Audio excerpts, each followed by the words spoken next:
You know it's hard out here for a pimp when he trying to get this money for the rent, for the Cadillacs and gas money spent.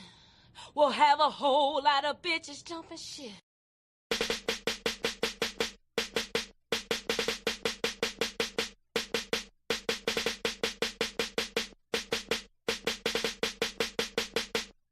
You know it's hard out here for a pimp when he tryna get this money for the rent, for the Cadillacs and gas money spent. Will cause a whole lot of jumping shit. You know it's hard out here for a pimp when he tryna get this money for the rent, for the Cadillacs and gas money spent. Will have a whole lot of jumping shit.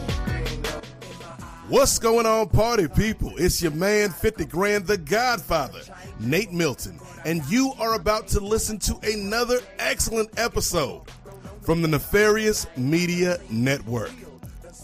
Since January of 2025, we have been putting it down for the crown, and we've been committed to bringing you truthful, thoughtful, turned-up commentary as it pertains to the worlds of sports, politics, pop culture, pro wrestling, entertainment, and life. Yes, life. This thing that we are all just trying to get through day by day. An electric word called life, as the man used to say. And that brings us to the drive for 500. Yes, 500 YouTube subscribers, which gets us halfway to monetization, and 500 Patreon subscribers. Patreon.com/Nefarious Media Network. That's our stretch goal for the year. Because if we hit those marks, it allows us the flexibility and the freedom and the funds, quite honestly, to do some more things here at the network, to be more consistent with our shows, to bring you new shows, and to bring some people on to help with production. So if you believe in us, man, if you believe in what we're doing here, because we got a lot of hard-working people, myself included, working 50, 60 hours a week at the shoot jobs, got families, got kids, got responsibilities, but we still do this, man, because we love this and we believe in this. And if you believe in us and you love the shows that we do, help us out, man. Help a brother out. Help a sister out. That's all we asking, because we are trying to change the game by any means necessary, even if those means may be nefarious.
This is the Parley, a place where guests are required to put their money where their mouth is, where we double down on the discourse and conversation. That's the only currency accepted. Proudly presented by the Nefarious Media Network.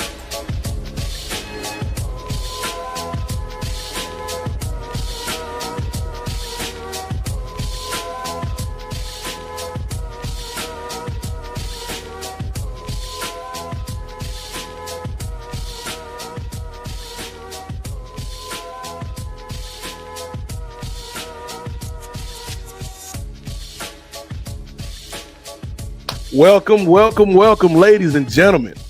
Another week here at the Nefarious Media Network. This is the Parley, the program where conversation is the only currency accepted, like that lady said off the top. I am your host, or one of your hosts, the Godfather Nate Milton, over 10 years in the game. Ain't a damn thing changed. And I am joined by a nice crew here, a motley crew, if you will, for this edition of the Parlay, episode 11, the Cinderella syndrome. And we'll get back to that for the record because that's something I've been thinking about the last few days. But let's not waste any time, ladies and gentlemen. Let us bring on the first of our crew here this week. First of all, you know him, you love him. He is our resident Cowboys hater. He is our resident calcium connoisseur. And of course, he is one of the greatest producers in the podcast game today. So much, in fact, that people call him the Caitlin Clark of production. Speaking of which, get well soon, sis. We need you next season in the W, Caitlin. Get well, my friend. I don't know why I made that real personal, like we have a relationship. I just be watching that lady on TV and whatnot. But y'all know the sentiment. Get well soon, Caitlin Clark. Anyways, let's bring on the Caitlin Clark of production, a.k.a. Caitlin Dark. Y'all know him. Y'all love him. Some of y'all Cowboys fans really hate him, especially after this week. But y'all give it up for two-way Ray Williams. Hey, brother Nate. How's it going? What's How's up, it Ray going? Williams? Always not much. Always a pleasure to be in with you. I mean, I'm feeling good. Like I told some of my students, Commanders won, Cowboys lost. I'm looking like going to be 2-0 in both of my fantasy leagues, so I can't complain, brother. Okay. I cannot complain. Ray and I see Ray, before you get into your yeah. spiel here, man, I would just like to let people know Ray and I are an example of how you can work together and both people can succeed, because in the fantasy league, Ray and I had the most blockbuster trade of the season. It was the only trade of the season, but still, it was the most blockbuster trade of our fantasy football season here at the Nefarious Media Network, where I traded my beloved quarterback, my QB1, Josh Allen, and James Conner over to Ray in exchange for Patty Mahomes, the young GOAT, the Billy GOAT, if you will, and Bijan Robinson. And it was one of those rare trades, Ray, that worked out for both sides, brother. Indeed. I mean, Bijan, he was able to get you at a 55, 60-yard reception for a touchdown, and then the underappreciated, undervalued Josh Allen, he was able, once he got into a stable foundation that actually wrapped their arms around him, the brother was able to finally flourish, and he went off for almost 400 yards, 2 touchdowns, 2 passing touchdowns, 2 rushing touchdowns. So yeah, like you said, I believe this is the one case that you can find a win-win. Both sides got what they were looking for. So hopefully it works out that way for the rest of the season until we play each other. Yes, then all bets are off, Ray Williams. All bets are off, brother. Indeed. But let's stop talking about real sports, brother. Yeah, because here's the thing, y'all. Football season is afoot. The NFL is back. Some would say better than ever. So we are going to be real sports heavy, probably for the next 3-4 months, even more so than we normally are here at the Nefarious Media Network. But that doesn't mean we can't bring in folks that may not be locked in and tapped into the NFL, like our next guest, man. Y'all know her from so many programs here on the Nefarious Media Network, such as the Avengers Initiative. She has been a guest on Super Salad. And, maybe most famously, Ray, she that lady from the top of the show. Y'all give it up for our friend, number 1 pick in our draft, Ray Williams, Brittany Monet. Cap, what's good, fam? Hello. I am good. I took a lovely nap and almost forgot that I was supposed to be here today. Which is probably why my makeup looks busted, because I was like really hurrying to like make sure I don't miss this. But yeah, I'm good. I worked today. Got sushi from Vaughn's, and I was lucky because I literally got there right when the sushi chef was putting out the fresh selection. So it was nice. Despite the little nap debacle, it's been a good day. What's your role of choice with your Rip Van Winkle ass, Britt? So they don't do, they rarely ever have the ones where you get them deep fried or whatever. So it was like the tempura. One was a California roll, because it was I got the one where it was little different rolls in one platter. Sampler. Yeah. yeah. So I got one where it actually did have tempura shrimp in it, but then it was like cucumber, slices of cucumber with it. And then another one was just a California roll with what do you call it? Like the flakes that they put on it. I don't know what those flakes are called. Is it onion flakes? Like Yeah, fried I think so. flakes Mm. with chili and yum yum sauce on it. And then it was another one was it a spicy California roll maybe on the other one, I think. Okay. Yeah, I got that. And they also had pork shumai, so I bought that. And Mm. so it was a good little like lunch because I have a weird like shift where I got off at like 10:15, and by the time I actually got like in the area that I live, it was like almost 11. So I was like, might as well just get like sushi and then go take a nap. So yeah, that was my day. Yes, grocery store sushi, very underrated, but it has to be the right grocery store, Ray Williams. Yes. Yes, that's indeed. No gas stations, please. No gas stations. No gas station sushi. I would not recommend it unless Bucky starts doing sushi, because everything at Bucky's is amazing. I've never been to That's one what yet. I hear. I don't think they got Bucky's out in your neck of the wood, Cap. No, but like since I follow a lot of bands and they tour a lot, and that's one of the places that they often talk about and stop at. So I know of it. I just not have experienced it myself yet. The cleanest bathrooms in the game at Bucky's. like that's not even a joke, Ray Williams. Like they pay their bathroom attendants more than a lot of other places because they want their bathrooms to be pristine. When you've been driving for 6 hours and you stop at this damn Bucky's. Yeah, because don't they? I think they have like showers and stuff in their bathrooms, right? I don't know about all that. Like Or now you I just think being egregious. Like, right? no, I think I hear like for the big ones, especially since they have like truck drivers and stuff. See, here's the thing, Ray. I'm not disputing your accuracy with this claim. I'm not disputing it.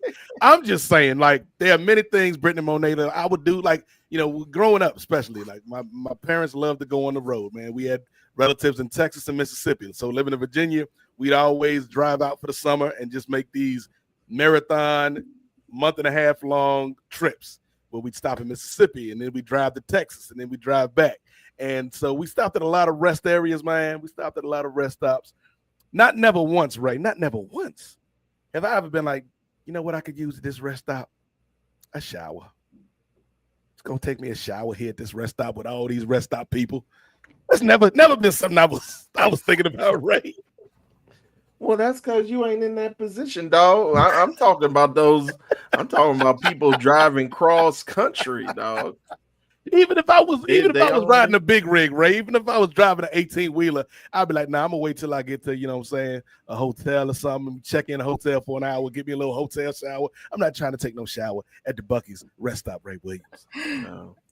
Some of the guys in bands, they will sign up for a gym that they know is nationwide, and then they will use the gym showers and shower there. So I know that's a little trick, but I don't know if Bucky's has a shower. I just know that a lot of guys in bands stop there and talk about how it's like the Holy Grail. Yeah, I would do the gym thing. I don't know if YMCAs are still popping like they used to, but I'd take a shower at YMCA. I'd rent a hotel for an hour.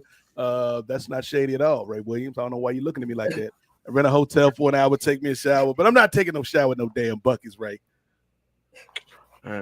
Excuse me, oh highfalutin bougie. Here's the thing, Ray. It's not so much showering at the Bucky's, but it's just like going into the shower and coming out of the shower. It's like I don't know none of these people around here, Ray. I don't know none of these rest stop people, man. And I feel a certain type of way. I'm not saying that I'm paranoid, but it's just like I don't know if I can trust y'all while I'm taking a shower at the Bucky's. No, I think it's like cornered off. So where I think you have like your own stall. Like you got to get a call out in the open, shower. brother. Yeah, it ain't like, next is this to a like prison the shower Buc-ee's type nuggets. situation? Yeah, no, it's crazy. It ain't open air, right? It ain't like the pool. But Ray, unwittingly, you've given me a great segue to our first topic this week on the parlay. Because communal showers are a big part of sports, man. You grew up playing sports. You done showered with a lot of people in your life, man. You've also seen a lot of people that didn't take showers. You're like, that's That's real odd, my boy. Like, Mm-hmm. we don't need that on the squad right now. You get away from me. Get out the huddle. You need to leave. Even if you had to go in there with like shorts on. Yes. Oh yeah. I've taken, like, not every time, but yeah, there were times where I took showers with my shorts on. Whether it was football or baseball. So this is a tangent, but baseball was the best. This is a weird statement to say, Brittany Monet. Baseball was the best communal shower experience of my life. And what I mean by that, Ray Williams, is, football showers are very practical and utilitarian for the most part. Like, you go in, do what you got to do, and get up out of there. Right. We not too much grab ass, as the coach would say back in the day. So there's grab ass in the baseball showers, is what you're telling me. Well, here's the thing: there may be grab ass in the baseball shower, but in this particular baseball shower, like, I can't speak for every locker room. I ain't been in every baseball locker room across America, Brittany Monet.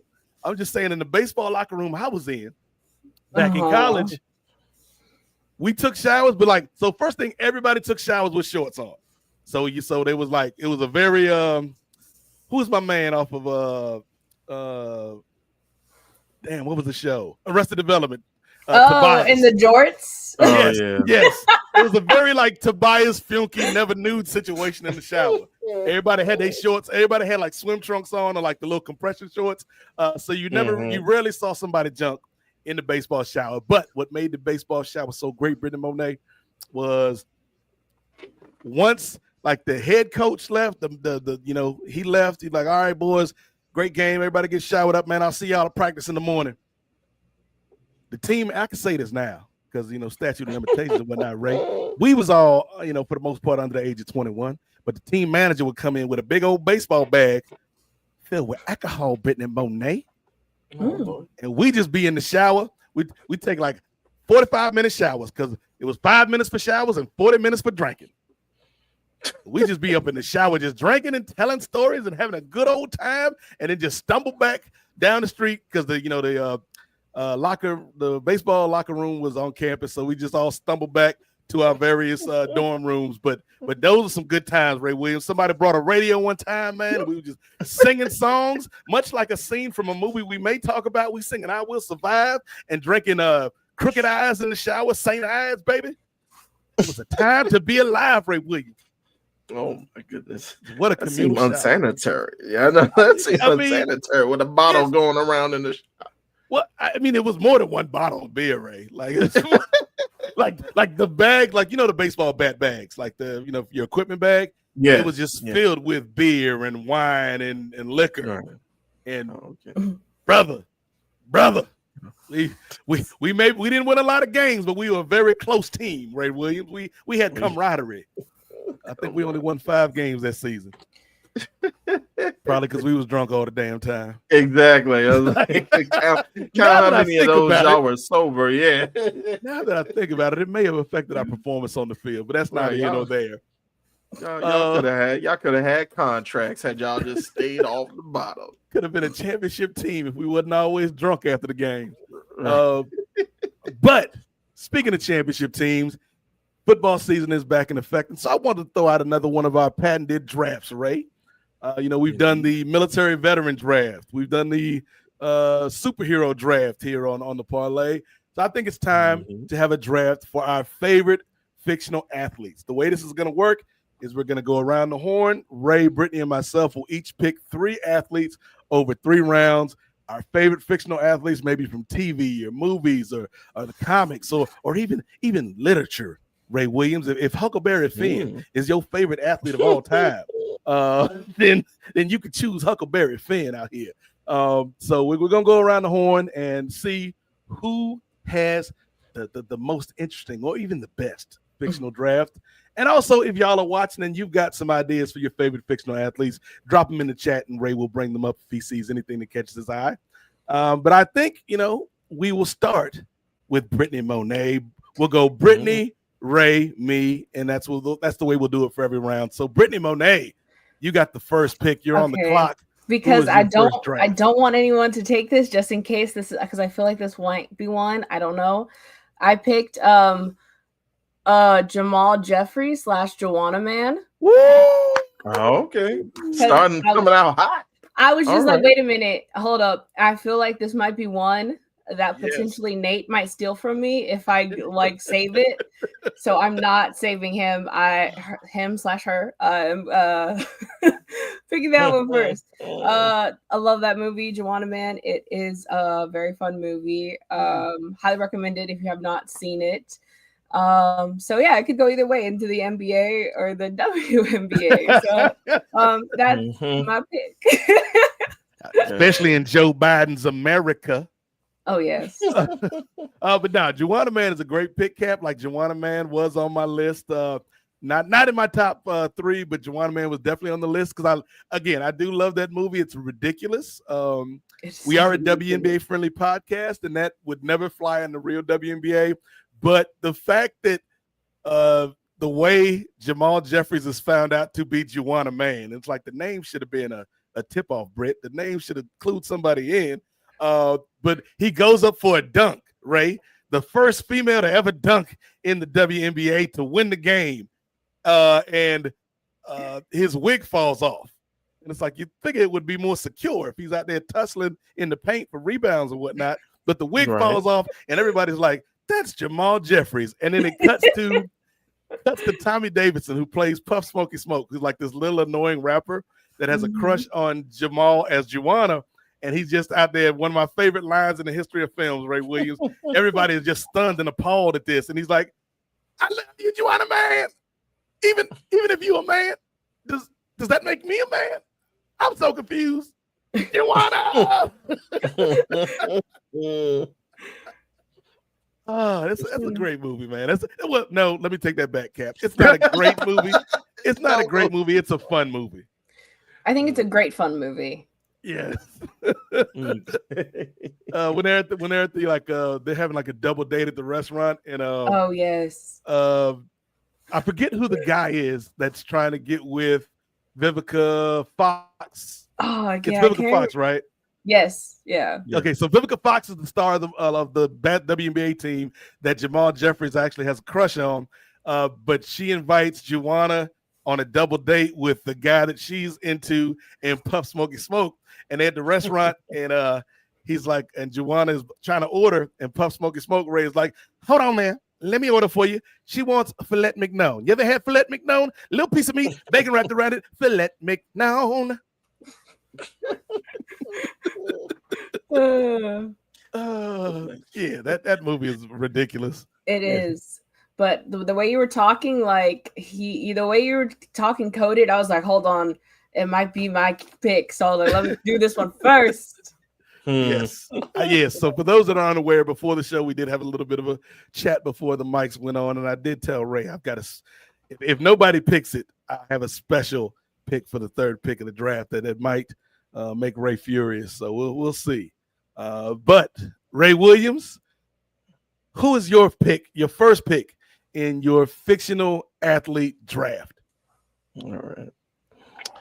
With the first pick, the Mondo Dondos select, or with the second pick of the first round of the draft, the Mondos Dondos select the pride of Brooklyn, New York, high school phenom, who some people can say he got game. I'm going with Jesus Shuttlesworth. Nice. Wait, who's that? You ever see He Got Game? Oh no. Wow. Yeah. It's a Spike Lee movie with Denzel and Ray Allen, the real life NBA player, plays Jesus Shuttlesworth. Okay. It's a good movie. It's a good movie, Britt. All right. As most Denzel Spike Lee movies are. I just watched the other one that they just put on the Apple. new one? Yeah. How is it? It was interesting. Uh-oh. I expected a bigger twist, especially because they said that the movie's supposed to be like a thriller. So I was waiting for something crazy to jump off, and I think that's what maybe threw it off for me. So it's not a thriller. Whatever they tell you, the movie's not a thriller because that, yeah. But I mean, I feel like it was cool for the most part. Good music in it. Oh yeah, Spike's always gonna have a good soundtrack. Mm-hmm. I think one of my favorite Spike Denzel movies was Inside Man, like kind of an underrated movie with Was it Gerard Butler in that one? I I think saw so. that so Yeah, long it's one ago. of the bank robbers. Yeah, it's one of the bank robbers. Yeah, like that. I Yeah, think Inside so. Man was a good movie. I enjoyed it a lot. I think Spike said it was kind of, if not a direct reimagining, it was like a spiritual successor to one of them old movies that he watched back in the 50s.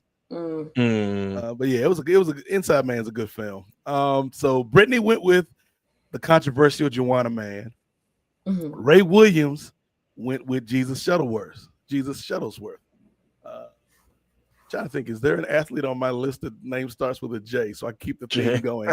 I don't think so. So I'm going to go with so y'all both have gone basketball. I'm going to go baseball. Oh no! I'm going to go I gotta baseball. look at my list. I'm going to go baseball because one of my favorite fictional athletes ever.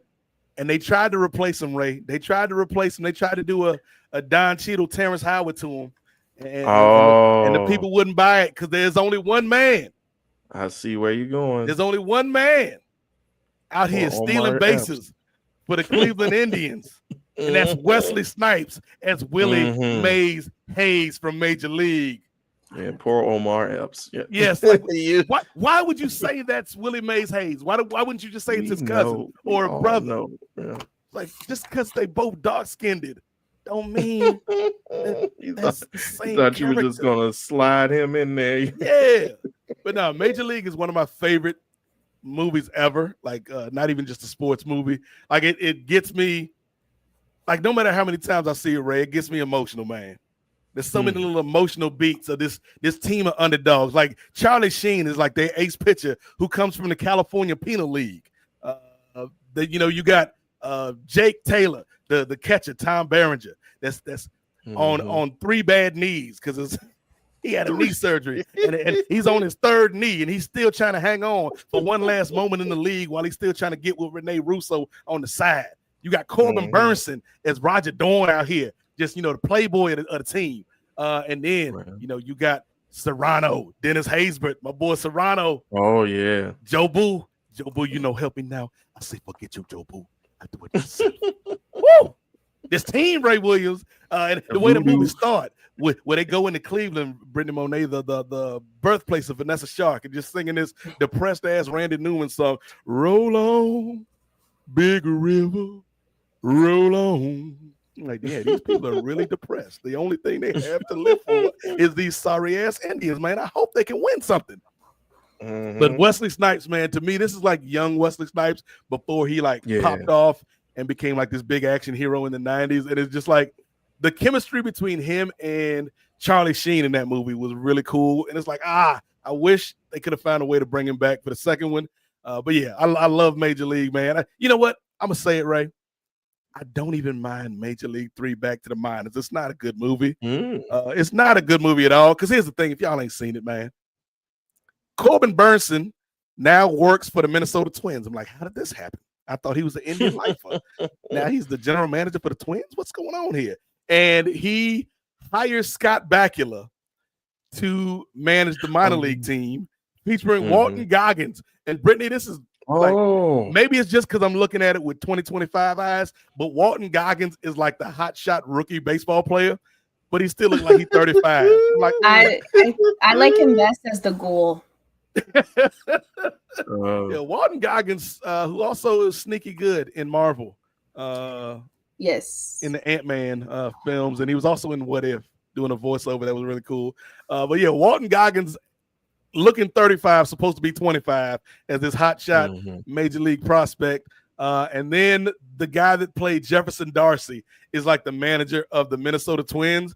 And Corbin Burnson arranges a game between the Twins and the minor league affiliate. And if the minor league affiliate wins, then they get to become the Twins. And the Twins get to go down to the minor leagues. And I'm like, that's not how major league contracts work. Corbin Burnson. Right. This ain't this relegation. Right. Promotion relegation. This ain't soccer, brother.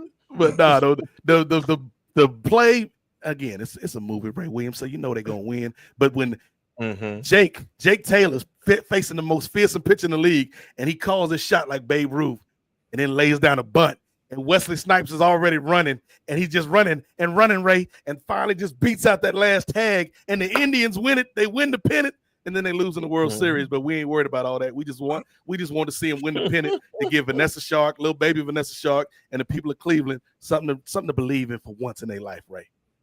Indeed. Very, very classic movie. And you mentioned all those characters, those iconic characters. Didn't even mention one time your boy Wild Thing, brother Charlie Sheen. Now, did you mention? I didn't hear you mention. He came from the California Penal League. Oh yeah. He just didn't say the character name. He just said Charlie Sheen. I didn't say Wild Thing, Ricky Vaughn, but yeah, he played in the California Penal League and was pardoned and was signed by the Cleveland Indians because that's the thing that happens, I guess. All right. I thought you was gonna mention like the old, slightly racist junk ball pitcher who was hanging on. Like, you telling me Jesus can't help me hit a curveball, Serrano? I thought you meant that guy. Like, I'm not giving that guy any props. Oh yes. Like, no, but and then the manager, he's pretty good too. Oh, the manager, he's been in a lot of things. I can't remember his name. He's like a famous character actor. He's always like, oh, that guy from that thing. It's on the tip of my tongue. Ooh. So a very spirited first round. Brittany came out the gates hot with Juwanna Mann. With a special, I had to just in case. Special honorable mention to Puff Smoke. Tommy Davidson does this thing in that damn movie, Ray. He's just like, again, when they at the restaurant, he's like, oh, you little country, got you crazy. Oaktown 357. Like, that is a very specific joke that a very specific part of your audience will get. But I appreciate Tommy for just going nuts in that film. I think that might have been when he was in his drug phase, but he got better. Yeah, he's low key. He's like very underrated as far as like a comedy actor and a stand-up comedian. You ever seen Black Dynamite, Cap? Oh, I feel like I have, but I'm not. Michael Jai White. It's like the 70s kind of blaxploitation film. Is it the one where what's her name is in it and they're like fighting in a bathtub or a shower? That white lady who was married to Charlie Sheen. No, you're thinking of Undercover Brother, which is similar but different. Oh yeah, with Eddie Griffin. Eddie Griffin, yeah. Sorry. Yeah, Undercover Brother is funny too. Yeah, but that was Denise Richards. Yeah. But no, Black Dynamite. We might have to put it on the list of films we're gonna watch that we never watch. But eventually one day we'll watch them. But Black Dynamite is like this blaxploitation spoof with Michael Jai White. And Tommy Davidson plays Cream Corn, like his pimp informant. And it's just ridiculous. But yeah, shout out to shout out to Tommy Davidson. And by the way, I'm pretty sure you have watched it recently because you're going to be doing a review coming up on it. Ain't that right, brother Nate? That is completely wrong, Ray. I thought that was going to be. Now, if you had said this a year ago, you would be absolutely right. Because on the first episode of Kung Fu Island that you can find on the Patreon, Brent Chittenden and I did a review of Black Dynamite, which you can find on the Patreon now. And again, we have new Patreon tiers: $3, $5, $9.99, and $40. Find a level that works for you and support the show, support the crew here at Nefarious Media. But yes, if you want to hear more of my thoughts on Black Dynamite, check out the episode Brent and I did from about a year ago from Kung Fu Island Season 1. And we're coming back next year. We're coming back next season. Black Dynamite needs to be studied. Yes, we will study it here. If we don't do anything else, we're going to study Black Dynamite here in Nefarious Media. You put your money down on that, Jay Lacey. But hot first round, Brittany went with Jamal Jeffries, a.k.a. Juwanna Mann, the conservatives' nightmare. Ray Williams went with Jesus Shuttlesworth from He Got Game, and I went with Wesley Snipes, a.k.a. Willie Mays Hayes from Major League. Round 2, Cap, who you got? All right. Well, since you did baseball, I'm going to pick one of my favorite baseball fictional characters. This is also one of my favorite movies ever. It's Dottie Hinson from I A knew League it. of Their Own. I knew it.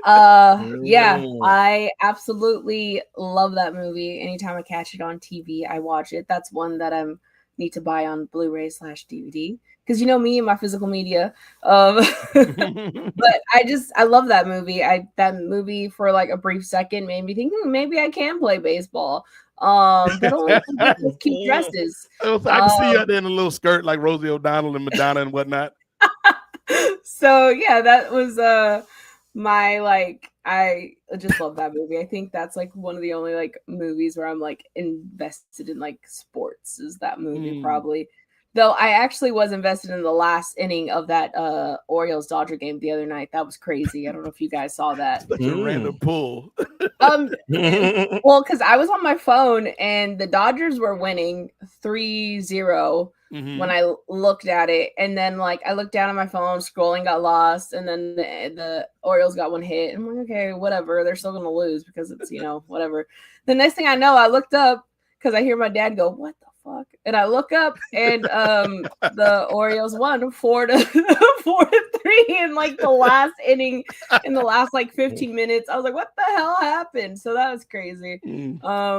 But yeah, but League of Their Own, that's one of my favorite movies. I reference it all the time with there's no crying in baseball. And I used to do that to my little brothers who both played baseball. Me being a mean big sister. But yeah, I love that movie. I think Dottie Hinson is one of the greatest fictional athletes written. She's fun. Movie's fun.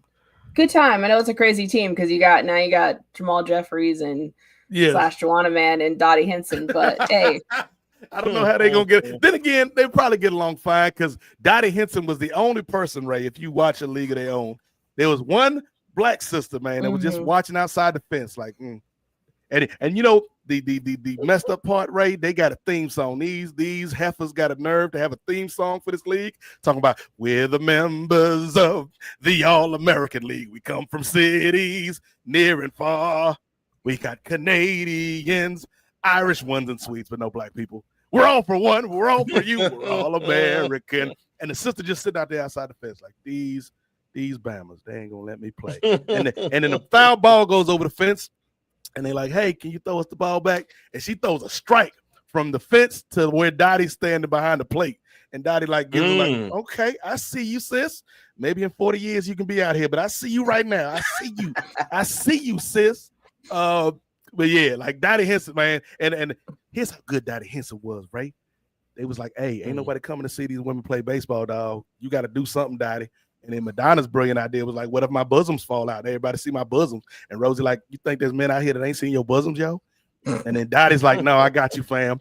And it's a foul ball behind the plate, right? Normally the catcher just, backpedals Ray, catches it. Dottie's like, okay, I'm going to do something different. Drops to a full split in the skirt, Ray Williams, and catches the ball. And everybody's like, oh, snap. And then apparently there was a photographer from Life magazine there. Like, I don't know why you was here if ain't nobody come to these damn games, and got a picture of Dottie and put Dottie on the cover of Life magazine. He's showing out. See, shout out to Dottie for the women. Dottie and Kit, man. Kit was probably my favorite on the team. Though. I have Kit too, just in case. I wrote down a good amount of fictional characters that I was like, we'll see. They traded Kit's ass off the team, yo. I was like, damn, yo, sure that's did. your family. They had a Racine. That's in like Wisconsin or something.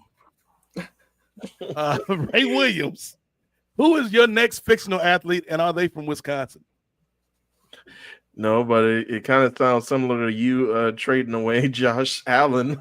3 minutes after at least Kit got to play Kit played half a season before she got traded. All right. So I'm gonna stick with the ladies. Okay. Progressive. And by the way, of course. And by the way, shout out to Jesus Shuttlesworth once again, fellow calcium connoisseur.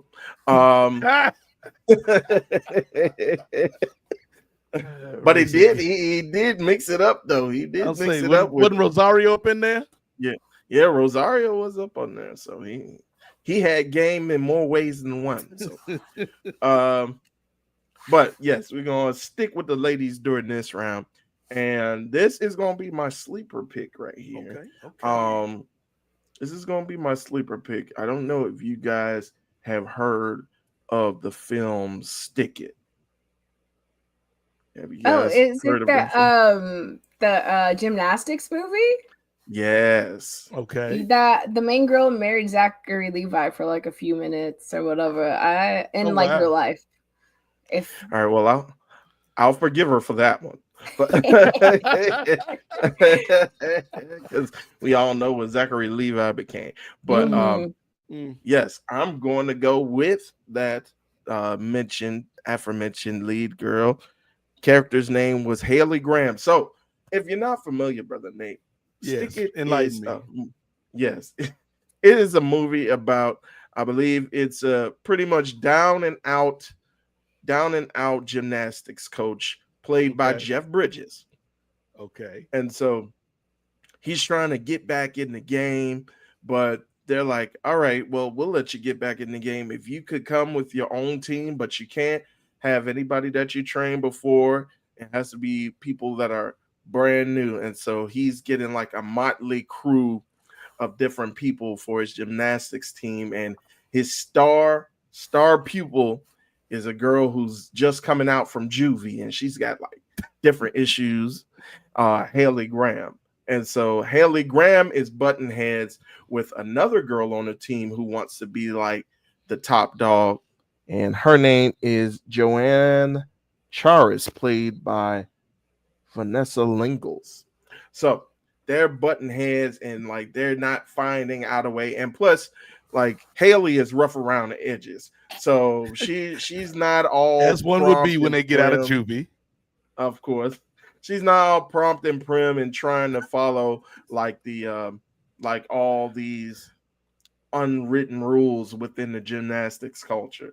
Like she's I think there's one issue where it's like they take off like a decimal, like a fraction of a point, like a tenth of a point, because she had like her leotard was off to the side or something like that. And then everybody on the team was like showing solidarity, so everybody start putting their leotard to show resistance against this system. And so and just her becoming a leader and growing and growing around the team and finding that camaraderie, like you mentioned. They weren't drinking in the showers like you don't know that, Ray. That wasn't part of the movie. Yeah, that might have been in the deleted scenes, but director's cut. But yeah, she was able to gather around, and she also felt as though she wasn't doing it all by herself, and she felt the love of a team, and it pretty much became a family. So that's who I'm going with for this second round. My second round pick is Haley Graham from the movie Stick It. Who played her? I can't remember her name. I just know she married Zachary Levi when I had a crush on Zachary Levi and all that. And I was like, damn, got married. There goes my chance. But now he's, I mean, there's still a chance, Brittany Monet. No, not anymore. Right. Not with those politics. No, thank you. Right. You got to make compromises in relationships sometimes. Not that. The name is Missy Peregrine. Okay. Missy Peregrine. See, I know Missy Peregrine from that one season of Heroes she was on. With spoiler alert. Of course, Heroes. Spoiler alert, her character got killed by Sila. She ain't make it. Damn, you ruined the show for me. She ain't gonna be in Rush Hour 3, Brittany. She ain't gonna be in Rush Hour 3. That is a hell of a choice, Ray Williams. Some would say an unorthodox pick from Ray Williams. Yes. Haley Graham from Stick It. It's gonna let that marinate. Let the people absorb that pick. Because here's the thing, Ray. When you made that pick, at first I was afraid. Oh, here we go. Brittany, I was damn near petrified. Kept thinking I could never live without you by my side. Oh. Because we talking about somebody we can't never live with. That's my next pick in the draft. A man. You know, we talked a lot about ragtag teams. Ain't no team more ragtaggier than Ray's Washington Commanders back in the day. That's true. During the strike season. And this movie was based on a true story where the Redskins at the time had some scared players and they actually won a game or two. But in the fictionalized universe, this terrible team was the Washington Sentinels. And they was led by a disgraced former college quarterback who choked in the biggest game of his life, Brittany Monet, but he was back to lead these scabs. And his name was Shane Falco. Shane Falco from The Replacements, portrayed by Keanu Reeves, man. Okay. Just her face was like, yeah, you ain't getting too hurt, dog. Shit is right over there. Keanu Reeves, like, I could have gone one of two ways with Keanu Reeves as a quarterback. We could go with The Replacements, or we could go with Point Break, because people forget Johnny Utah in the movie Point Break was a former football player that tore his Achilles, and so he joined the FBI because that's a natural path for a former college athlete to go to. Like, I can't do football anymore. I guess I'll go be a forensic investigator. Whoa. Go surfing with Bodie. But yeah, no, The Replacements, dog, that's one of my favorite. Again, it's much in the same vein as Juwanna Man, where it ain't a great movie, but it's a fun movie. It's a great fun movie where Keanu has to get these ragtag has-beens and never-weres. I thought The Rock did that movie. No, you're thinking of The Game Plan, Britt. No, The Game Plan is the one with the little girl. You're thinking of Gridiron Gang. Okay. With the kids that are like in juvie. Yeah, I think that's what I'm thinking of. Yeah. Where The Rock is playing a white man, for those that don't know, the real life story of the Gridiron Gang. And because you see the real players and the real people at the end of the movie. And it's like that's crazy. Some random white dude being played by The Rock. But yeah, that's the one where The Rock's like he's talking to Willie, one of his star players that jumped in front of a bullet or protected his teammate who was in a rival gang, and then his gang member that was part of his gang ended up getting shot down in the middle of the street by the police in a rather graphic scene for what's supposed to be a kid's movie. And then he's talking to Willie in the cell, and he's like, "Why'd you do it, Willie? Why'd you side with your new teammates over your own set? Because of you, coach, and this damn football team. I don't know what's happening to me." "You're growing up, Willie. That's what's happening right now. I feel it, brother." I'm like, "Okay, Dwayne, you ain't getting no Oscar for this, cuz." Hey, he got close. I mean, he tried. He tried. Yeah, I think the Smashing Machine might be the one. The Smashing Machine might be the one. But no, because he's like, "Yeah, my old man used to be hard on me too, and that's, you know, it took me a while to forgive him." And then Willie's like, "That's why you such an asshole, coach?" "Yeah, I guess you could say that's why. When did you forgive your old man?" And then Rock pauses, takes a dramatic beat. "Just now, Willie. Just now." And scene. I'm about to cry right now. I ain't even lie. Well, I remember when you said, and then that line, I was like, "Just now." But no, that has nothing to do with The Replacements, Brittany Monet. The Replacements. Sorry, I was just like, this sounds like a different movie. I think it's the wrong character. Yes. No, The Replacements is like the scab players. Like you got Orlando Jones, who plays the cocky wide receiver that can't catch. Clifford Franklin. And then he's like, there's an interview with the sideline reporter where he finally makes a catch to win the game. And she's like, "Clifford, how did you do it?" He's like, "Well, you know." And he's wearing like a mesh shirt where you can see all his chest and everything. He's like, "You know, the football is like a one-man code to Clifford Franklin. Clifford Franklin, the only one that's going to catch it, only one coming down with it." Crazy. And then they get into a bar fight with like the real Redskins and the real NFL players, and they get sent to jail. And while they're in jail, that's when they do like the electric slide to "I Will Survive." And it's just this amazing scene of these idiots dancing to this disco song. But at the end of the game, Shane Falco wins the game because they're like, "Hey, the real players coming back next week, Shane. this game don't even really matter, but we got a chance to win it. And then everybody's all tired and stuff. I think like one player broke his leg, and he's like, finish what you started, Shane. Finish what we started. As he's getting carted off the field, it's like, I don't think the league is gonna pay for your medical expenses, brother. Right. There's a Irish kicker, Brittany, that like owes money to the Irish mob, and he can't make the game-winning kick because if he does, they'll destroy his bar and maybe murder his family. It's implied. And so he goes, he's like, I'm sorry, Shane. He goes to kick the ball, and Shane snatches the ball away from him so he doesn't kick it, and then like runs for a first down. And then like the kicker gets injured on that play, and he's walking off the field. He's like everybody getting injured in this damn game. And he's like, looks at Keanu. He's like, cheers, Shane. You saved me family. And he's like, hey, say hi to your daughter for me, man. And then they got one last play, and there's a deaf wide receiver. And he's like, all right, guys, who wants this play? And the deaf wide receiver's like, and he's like, you want it? You got it. And he's like, all right, guys, I know this has been a tough game, but you know what? Pain is temporary. Glory's forever. Chicks dig scars. Let's go, guys. And then Shane Falco leads him to a touchdown, Ray, and it gets called back because of a holding penalty. So they got to do it all over again. And Gene Hackman's the coach. I forgot to tell you that. Gene Hackman is the coach. And he's like, Shane, we can just kick the field goal. What you trying to do, man? And he's like, hey, man, I play scared. Let's go win, coach. Let's go win the whole damn thing. And it's like, you really only winning this one game because you fired tomorrow, Shane Falco. But okay, it's the principle. It's the principle, Shane. And they win the game because Shane Falco came through with a gutsy play. That's why Shane Falco is my number 2 draft pick. Let's go. Brittany Monet, final round. I don't know if I should go for adding more chaos to what my team kind of already is. Do it. All right. Okay, this is a whole different other sport then. This is one of my favorite TV shows, even though I haven't watched the last season that is available.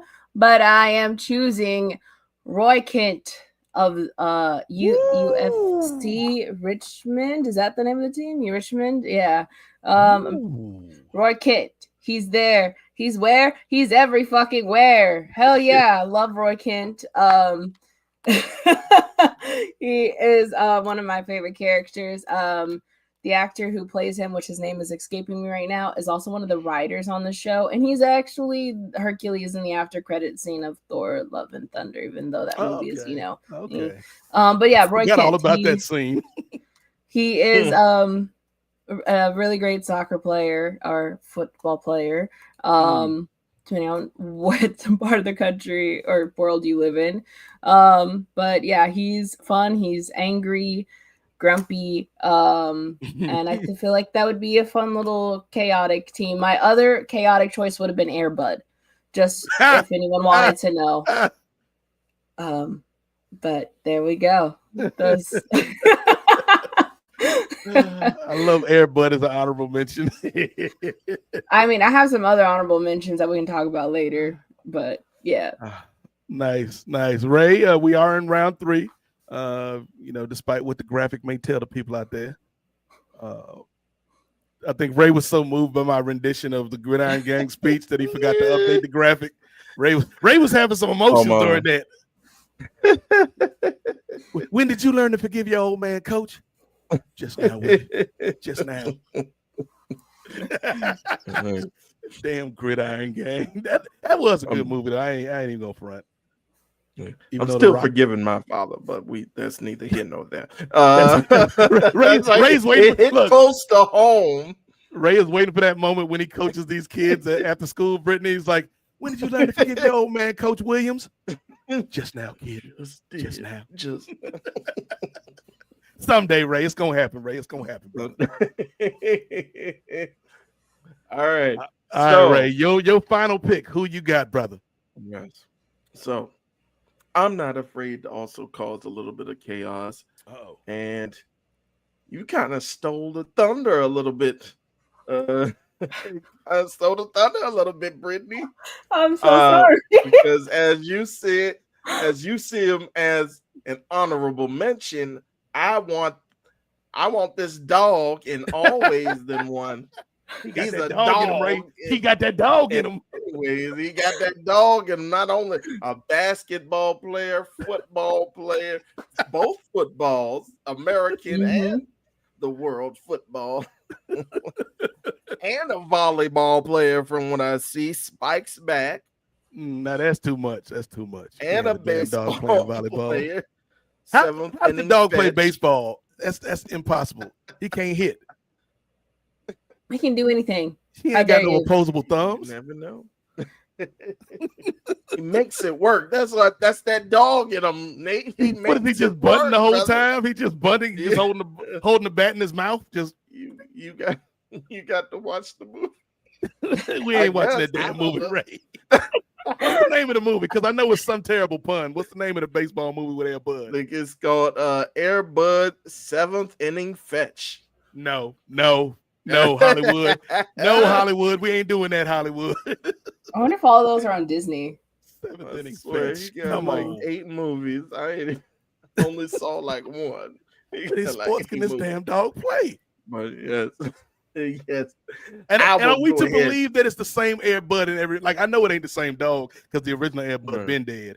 But like, is it like this? That's just how animal physiology works, ladies and gentlemen. I didn't Right. make the rules. But is the Air Bud in every movie supposed to character, be like that Air the Bud same from the first character? movie, I would assume so. or are they like Air Bud's kids?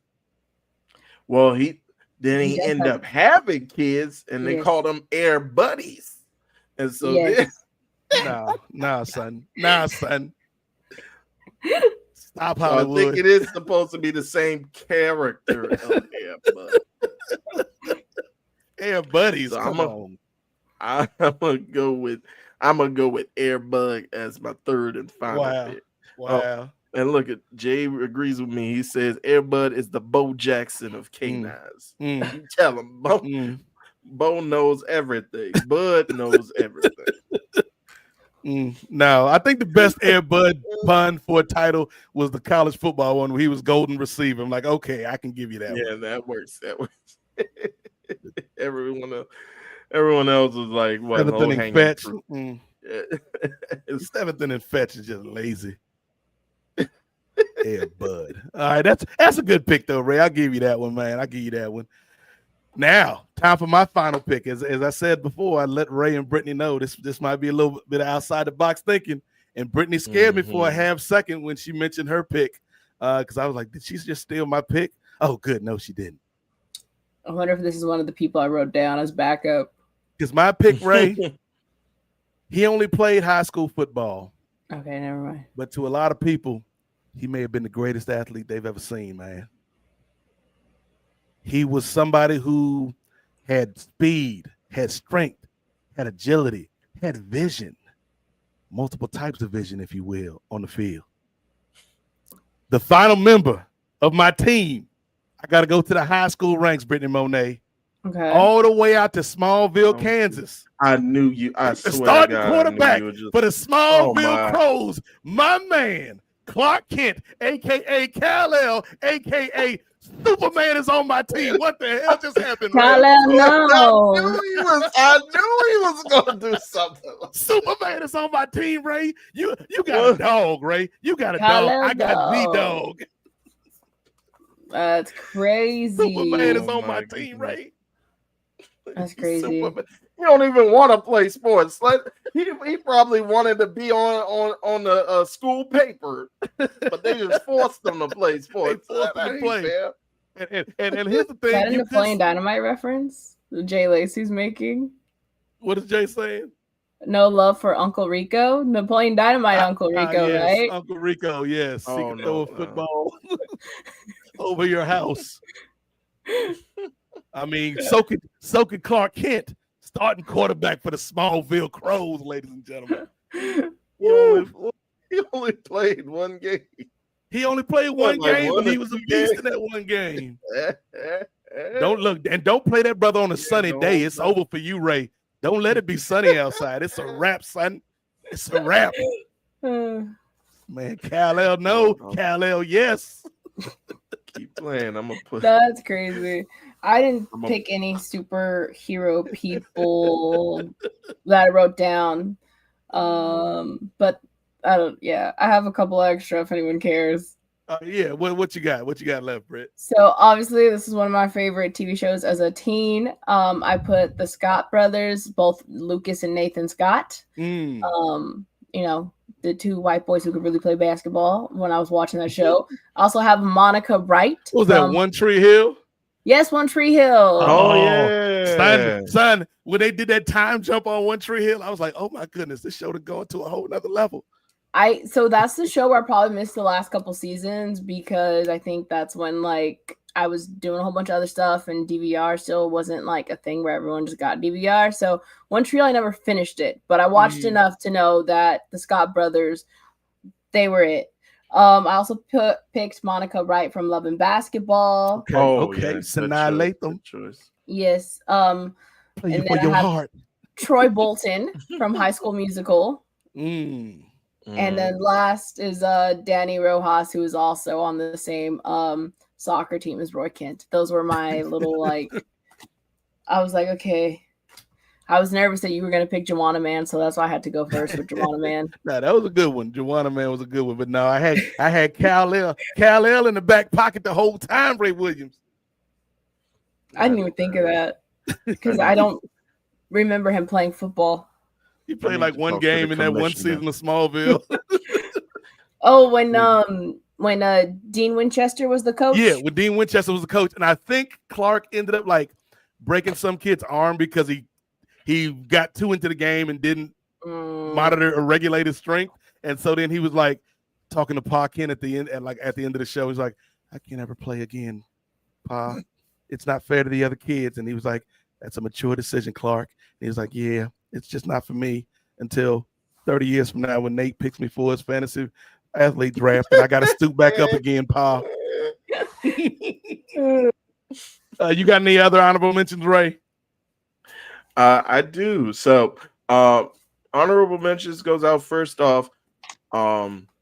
This is disqualifying because they're actually based off real people, but especially Booby Miles. Before that knee injury, that boy was gonna be something. Booby Miles from Friday Night Lights. Okay.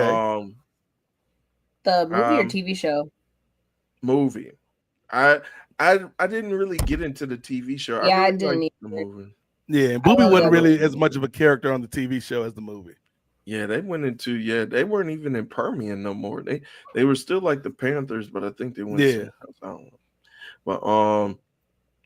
But then of course, gotta go with the Mighty Ducks. And specifically, I'm going with my DEI pick, Keenan Thompson as the goalie, who also end up playing for Team USA in the Junior Olympics. Like, how does that happen? Shout out! I haven't seen the new. Well, I don't know. I don't even know if they're still in production, Britt. But I still haven't seen like the updated series.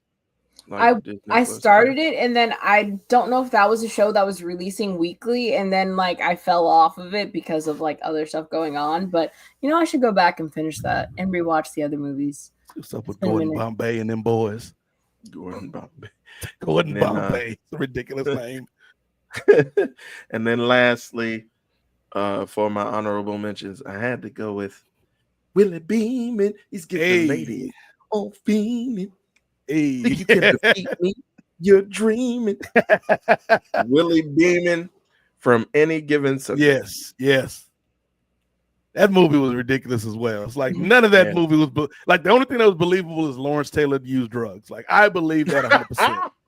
Everything else in that movie, like we trading this player, I'm taking Cap Rooney over here, and then we moving the team and all this other stuff. It's like just too random, but no, Any Given Sunday was good.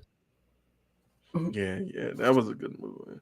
Al Pacino out here. It's the game of inches, man. It's the game of inches. You gotta fight. People actually, it's like they play that. Like people actually do believing in that speech, just like that Rocky Balboa speech. Yeah. Where it's like life ain't all sunshine and rainbows, kid. It's gonna get you're gonna get hit. And when you get hit, you get back up. Yeah, that's what you do. I'm Rocky Balboa, y'all. It's not about how many times you get hit. It's about how many times you get up and keep moving forward. And he did that until they cut him out of Creed 3. Right. Like, you ain't coming back. You need to leave, Sylvester. But I wrote right. I started this whole thing. Yeah, thank you for your service. We don't need you anymore. Exactly. You're gonna get rid of me for this DEI high? I mean, no offense, Michael B. No offense. I'm Rocky Balboa, y'all. Like, no, you're not. You're Sylvester Stallone. There you go. Let's see. If I have any honorable mentions, I would say like those are all good like picks that could have made the draft. But I will say you mentioned fictional college athletes, Ray. We got to give it up to Neon Boudreaux, aka Shaquille O'Neal. Oh yeah, from Blue Chips. From Blue Chips, yes. Like he didn't even want all the gifts that they was giving him. He just wanted to play basketball. So Neon Boudreaux, that's a great movie with Nick Nolte as the coach. What's another movie that another character that I love? I would say, speaking of the ladies, Kathy Ireland. Off of Necessary Roughness. Oh yeah, it's a star kicker for the team. That whole Necessary Roughness team was ridiculous. You had Sinbad as a college professor who had like a year eligibility left, and he's like 40. Come on, brother. Scott Bakula as the quarterback. Like that whole movie was ridiculous. And then I don't know if you remember this one, Ray. You remember the program? Oh yeah. Oh, Latimer, boy Latimer. Oh yeah, that brother was on. Was that Brian Bosworth that played Latimer? No, I actually. Funny you mentioned the program because I actually had up the IMDb. His name is Andrew Briniarski. Okay, I ain't never seen that brother before or Steve since. Latimer, but he was good as Steve Latimer. So Brittany Latimer was this player that was obviously on steroids, but he was like the best linebacker for this team. And they told him like, Latimer, if you get caught with steroids again, you off the team. And so the last game of the season, I think like Latimer had this great play, helped the team win. And then on the sidelines, which is a random place to tell somebody, the athletic director was like, hey, Latimer, you got popped again, man. You off the team for next season. You can't come back. And so Latimer just sitting there crying. He got like the football like face paint, the eye black, but he's like does it in like war paint, and he's just sitting there crying. And the announcers are like, just look at how much this game means to Steve Latimer. He has tears of joy coming down his face. And then it's like, that's what you call dramatic irony, Ray, because we as the viewer know Latimer is crying because he fucked up his whole life because he ain't never playing for the school again. Career, right? Now he got to join the FBI and track down surfers. Right. Yeah, they ain't no such thing as NIL back in 1992, Latimer. You can't no transfer portal, brother. My last honorable mention, and I think this may be a movie Brittany's seen. I know Ray's probably had to have seen it. We talking about, she mentioned the Scott brothers from One Tree Hill, two basketball brothers. I'm talking about the Wayans brothers though, from the Sixth Man, Marlon and Sean. Yeah. Yes.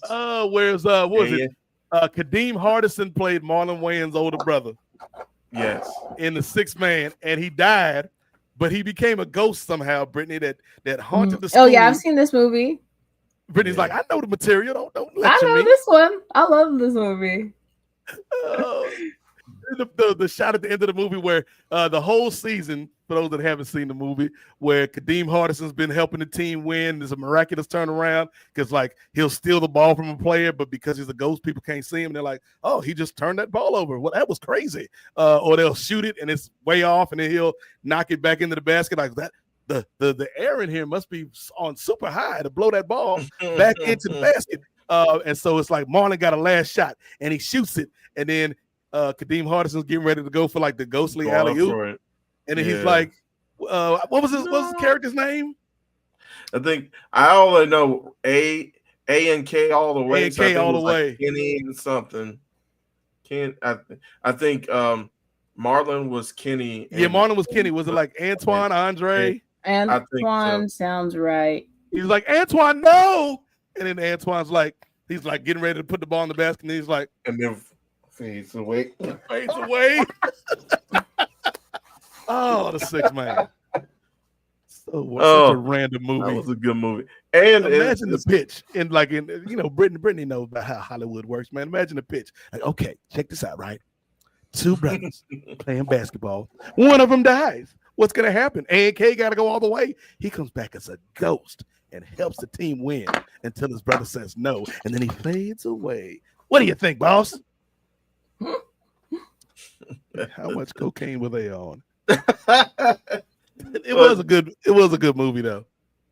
And for them to be, it was like, I think because apparently, he died on the floor. So yes, I guess his spirit was inhabited mainly on like one of those tortured souls, like from the Ghost Whisperer. Like they can't have peace until their dreams are realized. So and they end up playing for University of Washington, which is very, very random. Like Washington State, not Washington D.C. So yes, like how did these Negroes get out to Spokane? Right. Who recruited them? All right. So, but yeah, I used to love that movie as a kid, and shout out to Michael Michelle. Yes, aging like a fine wine. She had a good little career, man. And then I think that was like one of the last big movie roles Kadeem Hardison had, because then he just kind of went to being like he was the dad on Casey Undercover with Zendaya for a few years. But Kadeem Hardison, man, he's an underrated actor in my opinion. Yeah, I thought it was decent. I think he ended up doing like some straight to DVD movies, like some action movies, like buddy cop movies. Nah, I don't need to see those. Yeah, I think I like. I need to see Kadeem Hardison as the black guy, like some Salt and Pepper Police team, like. so it's Kadeem Hardison, and who would be like the Kadeem Hardison equivalent for a white guy? Like he's probably going to be older. Like who's an older actor that kind of fell off a little bit? That would be like the grizzled partner. You mentioned Scott Bakula. No, well the grizzled. Now I'm a little bit more interested in this movie, right? Scott Bakula, Kadeem Hardison. I might be back in on this one. Or maybe, we were talking about Tom Berenger earlier. Yeah, I feel like Tom Berenger is a little too grizzled, though. Too grizzled. A little too grizzled. Like, it's got to kind of like. I think Scott Bakula is a good pick. Somebody in that Scott Bakula kind of range, like maybe like a Tom Selleck. Well, and you're talking about Tom Berenger too, grizzled. You got Tom Selleck. Tom Selleck and Kadeem Hardison. Salt and pepper. When it comes to the law, salt and pepper, they push it real good. Coming straight to DVD.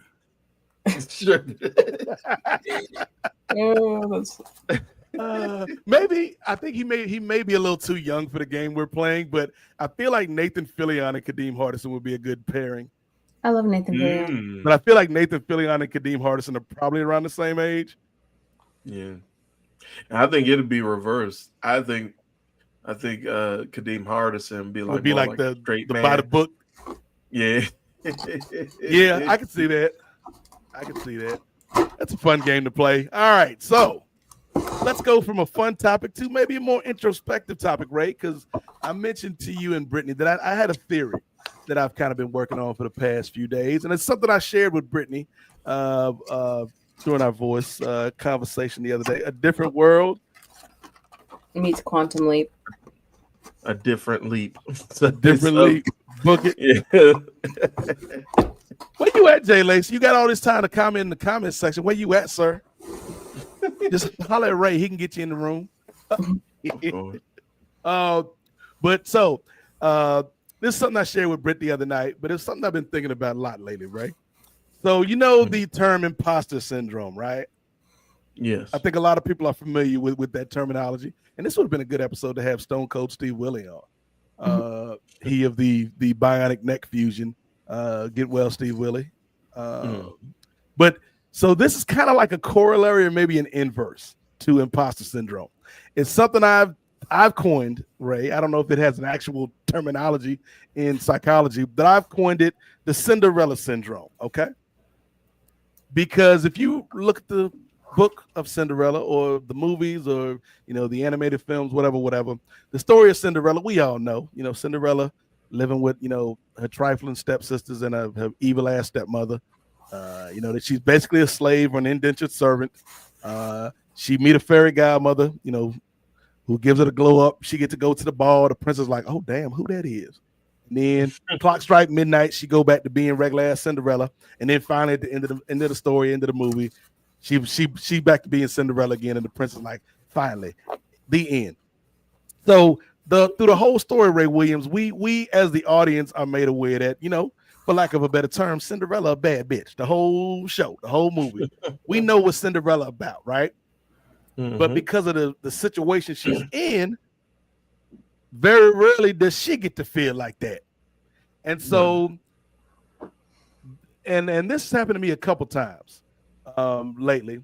Primarily, it's when I've been doing like football broadcasts. We're back in football season. I had a game the other night, but it also happens sometimes after a really good podcast that we do, where it's like there'll be this high, this elation, this dopamine rush, and then the next day when I go to work, I'm like unusually depressed, like not like depressed, like walking outside with a cloud over my head like Charlie Brown on these streets. But it's just kind of like, something's a little off today. And so I'm like, what is off? And so a lot of times when I have these thoughts, Ray, when I have these thoughts, Cap, I like to kind of analyze myself and like, okay, let's see what led to this, what led to that, what led to this. And let's kind of break down where you're at right now, my guy. And so it's like, So much like Cinderella, when she was at the ball, Ray, when I'm on these broadcasts, when I'm doing these shows, it's like, hey, I'm at the top of my game, Ray Williams. Right. But then it's like, oh, but you still got to go back to this dusty old castle and sweep these floors for this lady and these two trifling stepsisters you got that don't appreciate you, Ray Williams. And so it's like I'm going from the highs of doing this game. And again, like I didn't even have a good game by my standards. Like I think I was a little rusty. Like I didn't know half the players' names on the opposing team. So I just made stuff up. And there was a guy on the played for Oscar Smith, who was the team that played Warwick. So Warwick's the home team here in Newport News. Oscar Smith is the defending Virginia State champions, and their quarterback name is Lonnie Andrews. And I kept mixing up Lonnie Andrews and Lonnie Anderson. So finally, I just started calling him L.A. the whole game. And I was like, that's a great pass there by L.A. The kids call him Hollywood because he's box office, Greg. Spoiler alert, the kids never call him Hollywood. If you ever hear me on a broadcast, Brittany, say the kids call him blank, that's code for I can't remember this dude's name, so I'm gonna make up a nickname that I can use for the rest of the broadcast, and that's you are Hollywood now for the rest of the game, young fella. So like it wasn't even the best football game that I've called, but it was just like being back in the stadium and teaching the kids, like the student crew that we have, and just kind of sharing knowledge and stuff like that. And then just kind of going from that elation of just like, this is what you are meant to do. This is where you are meant to be. This is where you are home. And then it's like, oh yeah, but also capitalism. Also, let's get back to this job that, it's a decent job by job standards. But it takes a little piece of me every day, Ray Williams. Just a little bit, not a lot, like maybe like 0.5%. But 0.5% adds up after a while, Ray Williams. And so, yeah, it's just something I was thinking about, Britt, where it's like, and it's not some huge deal, but it's just kind of like, there's got to be a name for this kind of feeling. And it's like, I don't know why my mind went to Cinderella as the immediate corollary, the immediate comp. But I was just like, the Cinderella syndrome, that kind of fits. And so, yeah, like that's just where my head was the other night. And I thought I'd share it on the show because, again, we talk about fun stuff, but we also talk about real stuff here at the Nefarious Media Network. So, yeah, any thoughts, Cap? Any thoughts, Ray? Yeah, I think it's definitely something that I have, because we do podcasts. Like I've done obviously so many podcasts with you. When I was doing like DC TV Classics, at first it was me and Keith, and then when we got Nick Lang, who, if anyone who like really knows me, knows that I'm a huge fan of Team Star Kid, who they do musicals that they put on YouTube. They do them in person, but they also put them on YouTube eventually. But they're known for a very Potter musical starring Darren Criss, who was, Darren Criss is on Glee and he's won Emmys Oh and like, yeah. so like Nick Lang is part of that team. And so like I reached out to him just because I was like, hey, we're gonna probably do like a wholly musical Batman, because they did a wholly musical. We're like, we're probably gonna do an episode on it. Do you want to like, be on? And then he's also super into like old DC stuff. So he ended up eventually becoming like a part of the podcast. It was kind of crazy because like, I was doing like this cool podcast where, someone I'm a fan of is like on it, and we're now like kind of like, cool like buddies and doing that. And then this is when I used to work at the sandwich shop, and then it was like I would go and go and be at the sandwich shop. And then, I got to get into a couple of Star Kids stuff free because of that, and met Darren Criss several times. And then the one time he was like, hey, Britt, he's like, how's the podcast? I'm like, this is crazy. So yeah, I definitely know the Cinderella syndrome. Like I've definitely felt that. And it's very funny because Team Star Kid did a Cinderella's Castle musical last year.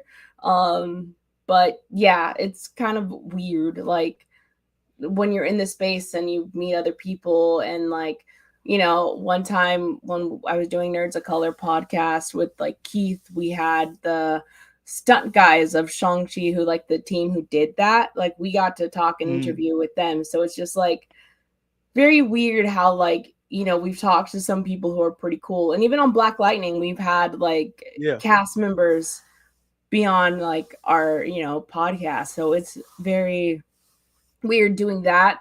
And then you're like, okay, I'm gonna go and work my normal, like for me it's like an hourly minimum wage job. I'm a barista now, so it's just like, going back and like doing that and then doing these stuff and whatever, regardless of who's on it or whatever. It's just a very weird, like, I don't know. Yeah, it is a weird disconnect. Yeah, like I think Ray, like to Brittany's point, like the times where I kind of feel it the most, just because it's the quickest turnaround, is when we, like, other than like doing the football games, is when we do NWA over at Post, because that's 6 hours most of the time. Because Ray is not a great producer when it comes to keeping us on track and making sure we hit our time cues. Ray is like, how did I wind up in the crosshairs? No, but in all seriousness, it's like, so we go like 5-6 hours all the time. It's just ridiculous, and it's to the point now where I don't think we can put the toothpaste back in the tube, Ray, on NWA. I think we kind of stuck where we are, and it's not a bad place to be stuck. But like we go from like being up from like 9 to or 8, from 8 until like 2 a.m, Britt, once a month, and we just crush it, and the audience is vibing with us. And then it's just like, usually when we're done, it's like 1 o'clock in the morning, 2 o'clock in the morning, and it takes me a couple hours to get to sleep, and then I'm asleep by 4, and then I gotta wake up at 7, and then it's like, oh, you thought you was at the ball, Cinderella? You better get that broom and sweep this castle, in this metaphor, in this analogy that you've created. But that's a time I feel it like that once a month, Ray, after NWA, because like the 5 of us or the 4 of us, whoever makes it to the show that day, whether it's you, me, Chris, Jay, Gerard, whoever, if we got a guest like we had this past month, and like it's just vibing, and it's just like, it's the closest description I could say, other than like the Cinderella thing, is if every month, Ray, you and me and Chris and the fellas, we got to play 5-on-5 with like LeBron and Steph and KD, and then the next day we go back to our regular jobs, and it's like, that's a bit of a disconnect. So yeah, it's again, like, it's not a big thing. It's just something that's kind of been on my mind a little bit lately. But what do you got, Ray? What do you got besides being hurt that I threw you under the bus like that? Okay. I'm used to it by now.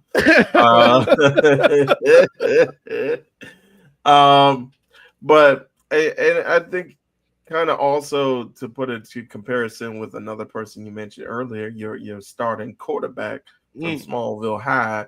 Okay. The GOAT. Just kind of having having that dual role, and it's kind of like you feel free when you're in like your own skin, but then you kind of have to mask it and then go into a job that, well, most people have to go into a job that they only doing for the paycheck and things like that. So I could totally understand that. Um, I think I can relate it like with me personally. I could kind of relate it to just doing something that it just feels natural, and it's like you love doing it, and if you could do it for free you would, and but you wouldn't mind doing it to get paid as well. um like I'm big into like music, and like I think I told you, Nate, before. I used to have this app on my phone, and I think I mentioned it to you too as well, Brittany. um this like karaoke app, and you could join like people all over the world, and like sing songs together, and you can have like recordings, and then you can also have like live streams and sing with people. And so it's amazing, like all the different talented folks that you hear on there, and then you get a chance to sing with them, and they're like, "Oh, you're pretty good," and it's like, wow, that means a lot coming from somebody as amazing as some of those singers on there, who could pretty much be professional if they want to. Some folks do kind of sing professionally, or kind of sing in like different bands and within their home cities and stuff like that. And so, but and then like you said, you gotta kind of come down to reality and go to work, and maybe like for some people, like their jobs are fulfilling in one way, but it's not like a passion. Right. And it's like you would love to put everything into that passion, but then like the job, like your day job, you may still like it, and it may still be a little bit more than just a way to earn a living. But like it's just you want to be focused on something that you're passionate about, something that you love doing, something that you enjoy doing, something that, like you mentioned, you could do for 5 to 6 hours and not even bat an eye. So I could definitely see where you're coming from with that Yeah. analogy. And you mentioned my star quarterback, Ray Williams, the greatest fictional athlete in the game right now. That man, Kal-El, yes, is what they call him, Ray. He just gonna quit on you after one game. I don't want to hurt them no more, coach. That's I just got to save him for the championship game. That's you see that dog out there? You see that dog out there, Kent? I need you to take him out. My bud. Don't take him out, Kent. But I would say, like, I get where you're going with the Clark Kent analogy. I would say, and maybe if I was thinking about this a little bit more, I would have gone with the Peter Parker syndrome, even though Cinderella syndrome has some alliteration. Because at least with Clark Kent loved being a reporter. He loved him some Daily Planet. He loved him some Lois Lane, Perry White, Jimmy Olsen, the whole crew. Peter Parker, though, that's the one. That's the one. That like we were talking this out, Ray, because Peter Parker loved being Spider-Man. And then he likes being a reporter, but he don't really want to go work for this man J. Jonah Jameson all damn day. Talking about get me picking a Spider-Man. Like, what you think I've been doing, bro? That's all I've been doing since I've been at this damn job. It's Daily Bugle. It's getting you pictures of Spider-Man that can't nobody else get. Because spoiler alert, I'm Spider-Man, even though you ain't supposed to know that. Right. But like I think like and even Peter though Parker, you hate Spider-Man. even though you hate Spider-Man, but like I think, and the only person in this paper that knows I'm Spider-Man is Robbie, because he's the black guy, and the black people in these movies always know that we got something going on we ain't supposed to be doing. But I think, like Peter Parker's a good kind of a corollary as well as Cinderella, because it's like, Peter Parker, he got to take these damn pictures and do what he got to do to pay the bill and keep this crappy apartment, so this landlord don't keep yelling at him and trying to set him up with his daughter in the Tobey Maguire movies. But it's like, that ain't what Peter Parker really want to be doing, right? That ain't what Peter Parker is supposed to be doing. Not what he is gifted at and skilled at. And so it's just kind of like, like again, it's just something that kind of crossed my mind the other day. I was like, oh, that was like a big rush of endorphins. And then it's like, oh, where did they go? Where'd my endorphins go, Ray? Right. So, Yeah, so I can yeah. understand that. But yeah, like anybody out there that's feeling like that, it's okay, y'all. It's gonna get better, man. Yes. It's gonna get better. Indeed. It has to. It Yeah. has to, Mhm. or you're just gonna die before it does, because that's something that could happen too. Gee. Damn. Reyes- wow. You're gonna die just like Air Bud did. We can't, Spoiler alert. we can't feed the ducks on that note. Oh Lord. It's the most Ducks are depressing, gonna be sad. Right? most Damn. depressing trip to the Because pond my ever. question is kind of crazy, so it's gonna be a real crazy segue. Uh-oh. Well, now we have to go to the pond, ladies and gentlemen, because sometimes, Ray, if I get this Cinderella syndrome or the Peter Parker syndrome, if you will, you know what? I just need to clear my head, man. I like to take a walk down by the park that's by my house, Ray. And then in that park, there's a pond. There's no dogs allowed because they're too busy playing football and baseball. I don't know how a damn dog plays baseball, Ray. It seems impossible. But there's no dogs, but there's a lot of ducks. And that's why I like to go and feed some ducks at the pond, Ray. Hit the music. There it goes. The sensual feeding ducks at the pond music. Quack, quack. So feeding ducks at the pond. If you're new to the parlay, this is the part of the program where the guest and I go around the horn with a question. It may be serious. It may be silly. It may be deep.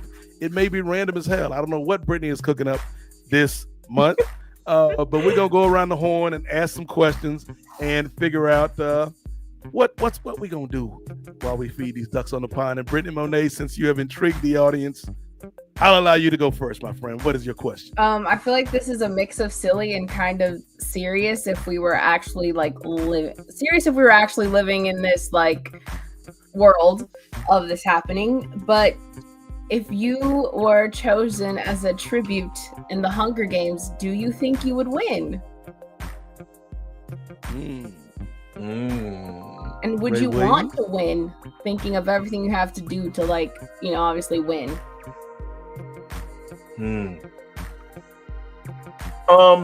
I think I have the capability of winning, but that's why they send the kids out. I'm 40 now. Bridget, so I ain't doing all this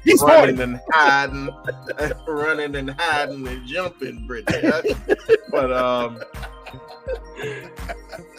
But there's also, if you read the books, there's that one where they end up bringing up winners from the past, and some of them are old. So yeah, that feels like a setup. Yeah, I think here's the winner of the 1908 Hunger Games. Come on out, Happy. Happy ain't gonna make it, y'all. He gonna go out faster than Rue. I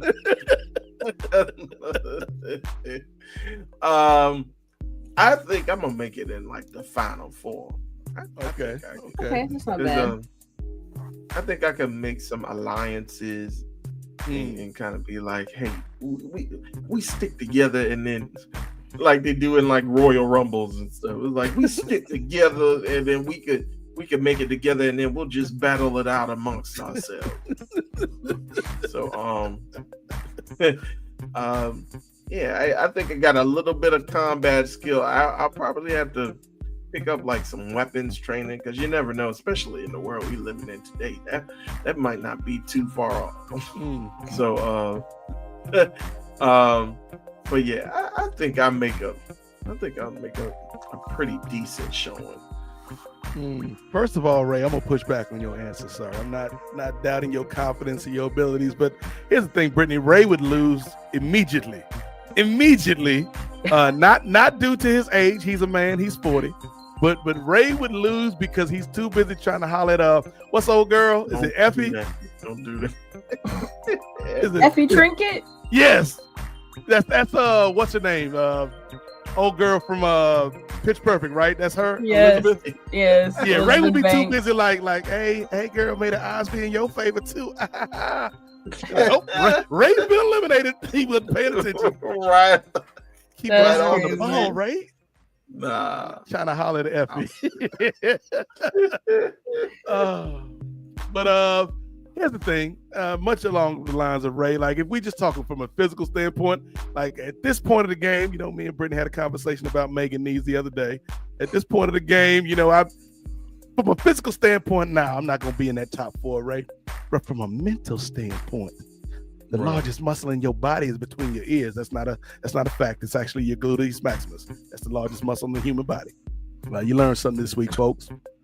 But I feel like, yes, I'd be able to like be able to form alliances, but also be like non-threatening, like fool people into thinking I'm not a threat, right? Right, like the cat from Squid Game. Yeah, you giving everyone poison berries. Yeah, like that's Nate, man. He cool. Yeah, he gonna get he ain't no threat, man. He let him do his thing, man. His homeboy Ray already died trying to holler at Effie. Just let him live, yo. Let him live. But if I was like in my 20s though, that'd be a different story, Ray Williams. Right. A different story. All that testosterone race, different story. But then being in my 20s, I'd probably end up dying faster. Just because I'm relying on physical attributes and not relying on strategy and not relying on the mental aspects of the Hunger Games, right? Come on, Nate. We got this baseball bag full of liquor. Let's have a truce. That's how they gonna lure you in. He showed up to the Hunger Games drunk. That's not a good strategy. They said it was the Hunger Games, not the Thirsty Games. Now I'm Johnny Depp from Pirates of the Caribbean, just walking around with a bottle of rum and shit. Brittany Monet, you asked the damn question. What's your answer? Well, I have asthma, so I probably would not make it to be even child me who, still asthma. So I don't know if I would have made it. But the reason why I ask is because I've been reading the Songbird and Snakes book. That's the one where it's like President Snow is younger and they made the movie a couple of years ago. So I've just had Hunger Games on my mind. So I'm like, I should ask if that's something I think they could do. Because I just kind of got to the part where Lucy Gray in the book is like, well, maybe you should start thinking of me as a winner. And it's like, maybe I need to start thinking of myself as a winner. Okay, Brittany. But yeah, I really like the book. And I was just thinking about that. I'm like, what would we do if we really lived in that like reality of like this being a thing? Assuming that you're living in the districts and you get selected, right? But how would you feel like, I don't know, also being a citizen in the Capitol watching that? Would you just be like, oof, crazy, they gonna kill those kids again? Like, well, like, oh yeah. Anyways, that was my question. Okay, I like that. Good opening question. But yeah, Ray, like, here's the thing, Ray. When Brittany started, like, if we were living in this universe, at first I thought she was gonna say, like, what would we do if we was in the purge? And I'm like, oh, shoot, I'm locking all the doors, fam. Locking all the doors. It's kind of close. They're both almost close to each other realities. I'm gonna be good though, Ray, because I'm gonna lock all the doors in the house. Ain't gonna be nobody in the house but me and my star quarterback, Kal-El. Hell yeah. Try to break in if you want to, Ray. Be your last break in. Like Clark, hit him with the heat vision. Like, I'm only a teenager, man. You want me to kill people? Do it, Kal-El. What if that dog on red? What if that red kryptonite slip in there? Kal-El drank all my liquor. You need to leave. All right, Ray, what's your question for the group? All right, so I guess I'm gonna go a little deep. Do you all believe that true romantic love still exists out here? Interesting. Yeah.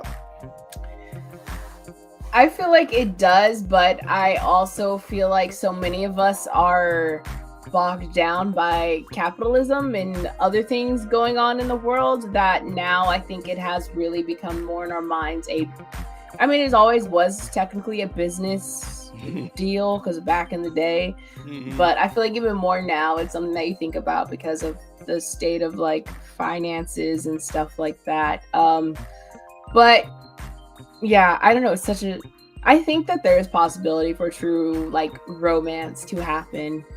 I just think also most of us need to be more open to it because so many of us are closed off and like are like, I don't want to get hurt again, or I don't want to. If you haven't been hurt, you're like, well, I don't want to experience that because I've seen other people go through that. I don't want that to be me.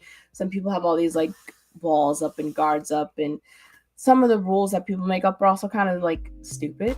That I see on Twitter discourse about dating. Oh, You know, so I don't know, but I do think that there's a possibility for true romance to happen. Okay.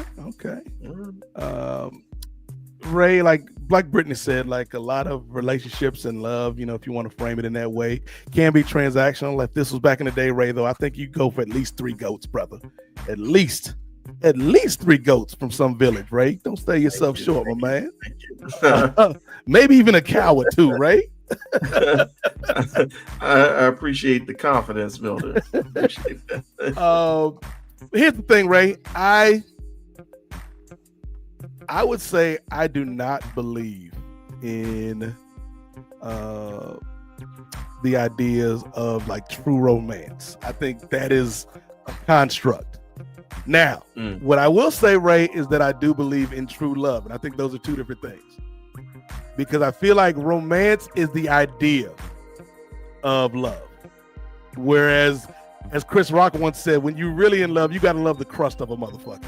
Like, it just can't be the toppings. It can't just be the good parts. Like, because people are not these idealized versions of themselves. Like, there's good and bad with everybody. There's, like, things that, like, hey, that person has anxiety, or hey, that person might have an issue with alcohol, or hey, that person might be scared of the dark. And these are all people on the baseball team that I'm talking about. But I feel like I do believe in true love, and like there is somebody for everybody. But just like romantic ideals, like I think the older I get, the more I'm just kind of like, like it's like you talking to the guy, Ray, that hopped on a plane and flew to Canada 15 years ago now. No, 12 years ago now. Flew on a plane to Canada 12 years ago, Ray, in the name of romance. Right. Spoiler alert, that didn't turn out too well for your boy. But yeah, I do feel like romance is kind of like a young man's game, a young woman's game.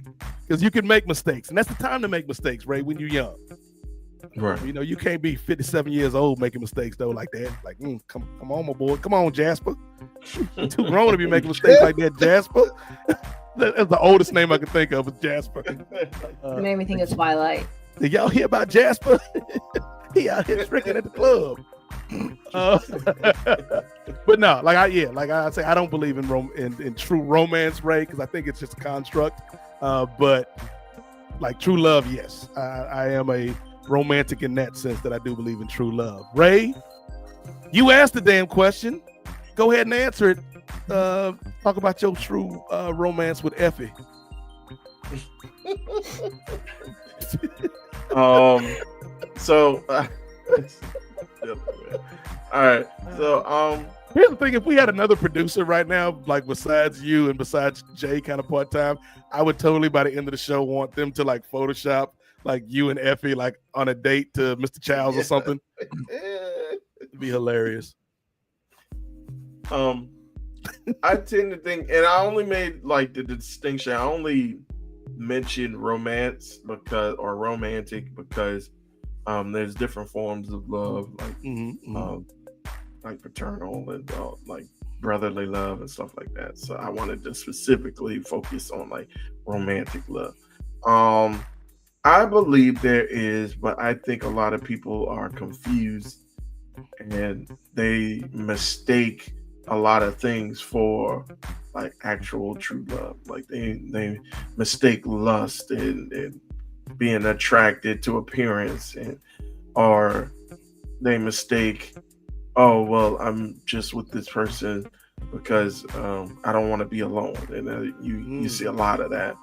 And so I think there is true love, but I think people have to recognize it. And I think you bring a great point, Nate, when you talk about like love like the old adage, you like even love your dirty drawers. Like you gotta love like like not love your flaws, but love you for you, and are willing to stick it out with you and to help you improve yourself.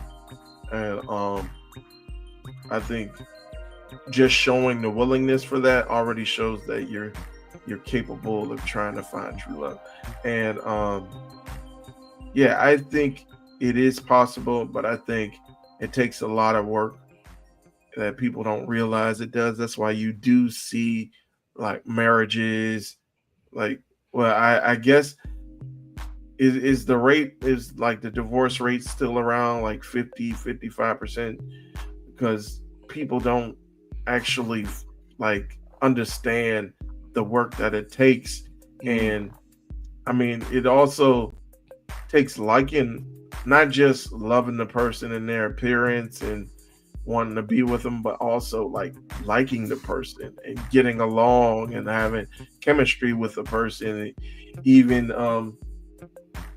like sharing hobbies and stuff and wanting to do it together with one another. Like, I think people don't realize that much. I think they only realize one facet of love, or one aspect of love, and they confuse it for being the entirety of what love is. And so I think true love is possible. You just got to know where to look, and you just got to know that you need to put the work in. So yeah, someday you're gonna get that glass of milk, Ray. It's gonna be the coldest, most fulfilling, calcium-filled glass of milk you ever had in your life, Ray.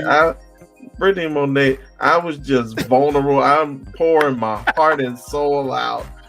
And this is what this brother This is what I did to you, Ray. This is what I did to you. That's crazy. Be your own people sometimes, fam. You really do. That's crazy.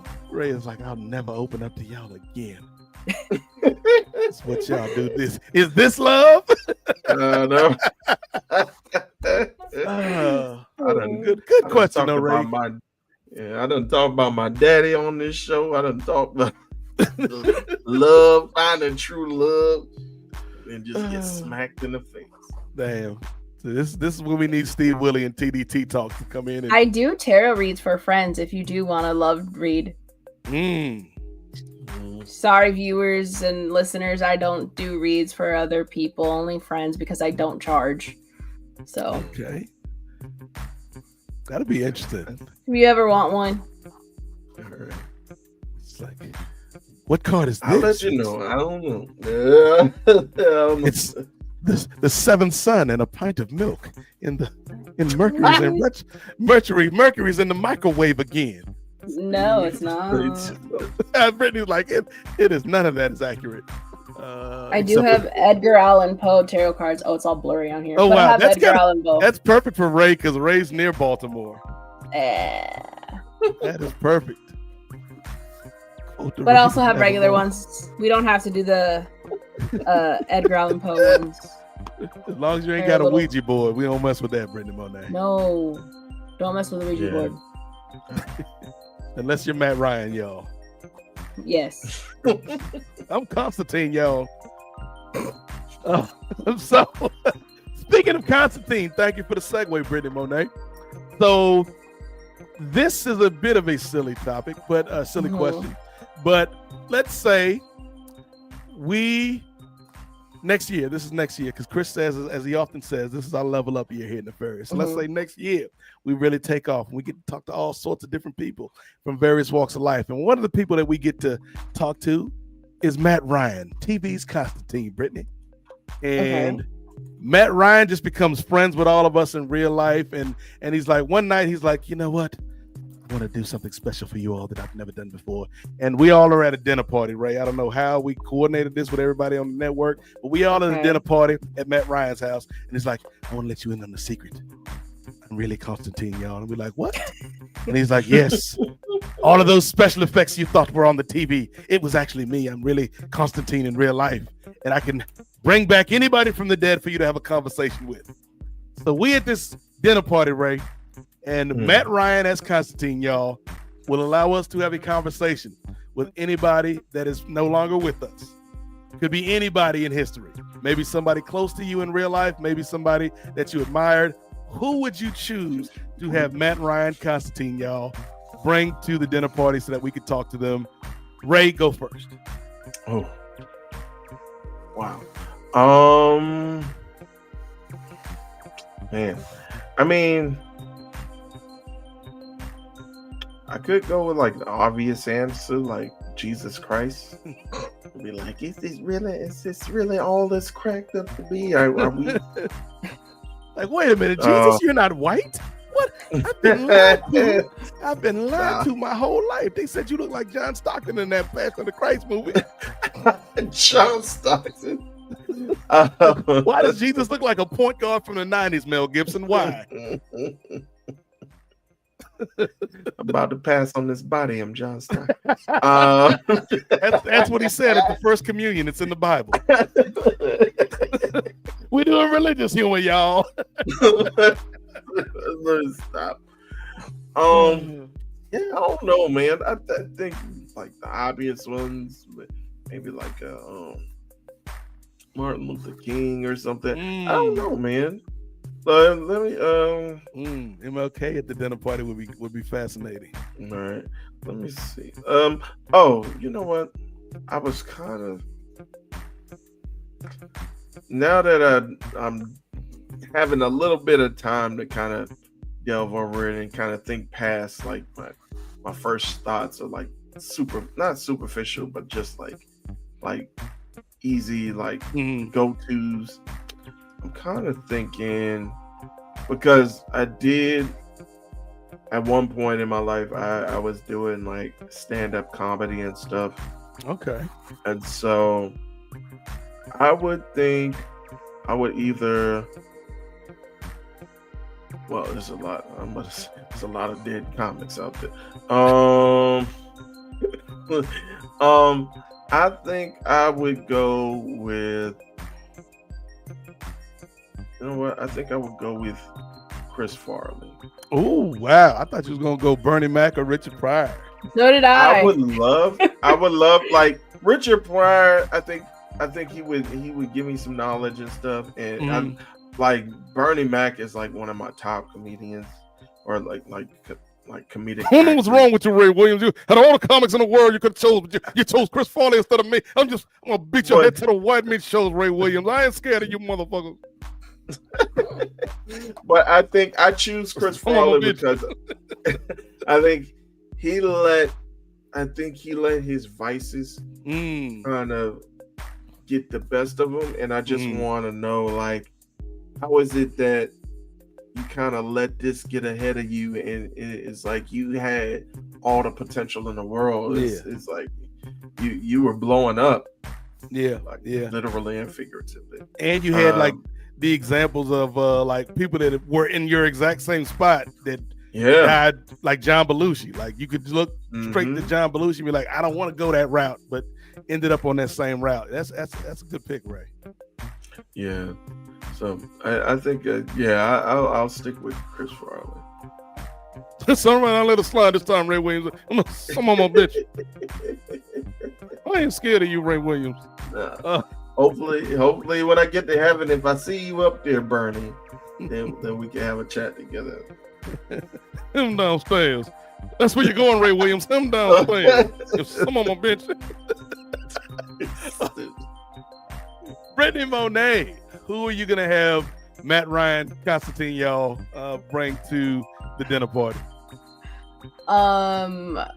Yeah. Oof. I would have to probably go with Marilyn Monroe. I knew it. Yeah, I mean, I have so many questions. I have a lot of questions to ask her, especially because me and her have very similar birth charts. I don't know if I've like talked about that on here before, but me and her have very similar birth charts, and I just have some questions to ask her. And I don't know. I feel like we would vibe.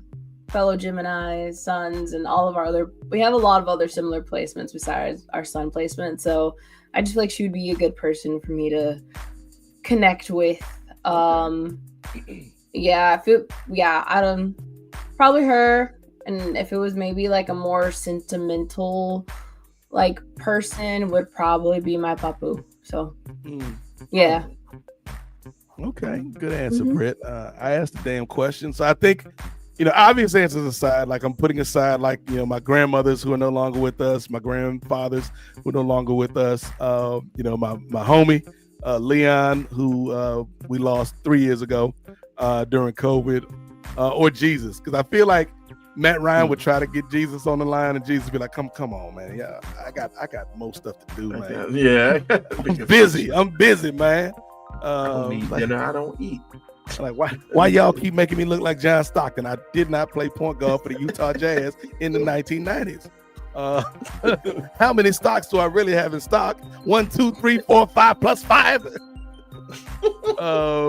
That not like us time was what a time to be podcasting. Just a random, and that was only like a year ago. Just like the randomness of life. But I would say, so my serious answer would be somebody that me and Brittany and Clement and Vanessa talked about recently, and that's Chadwick Boseman. I think just kind of chopping it up with that brother, and just getting his thoughts on life and purpose, and also hey, you've been gone for 5 years. Like what have you thought about what you've been seeing down here? You got any advice for us, Chadwick? So I think that'd be fascinating. But then more of a sillier kind of note, in line with not Bernie Mac per se, but more like a celebrity type of thing.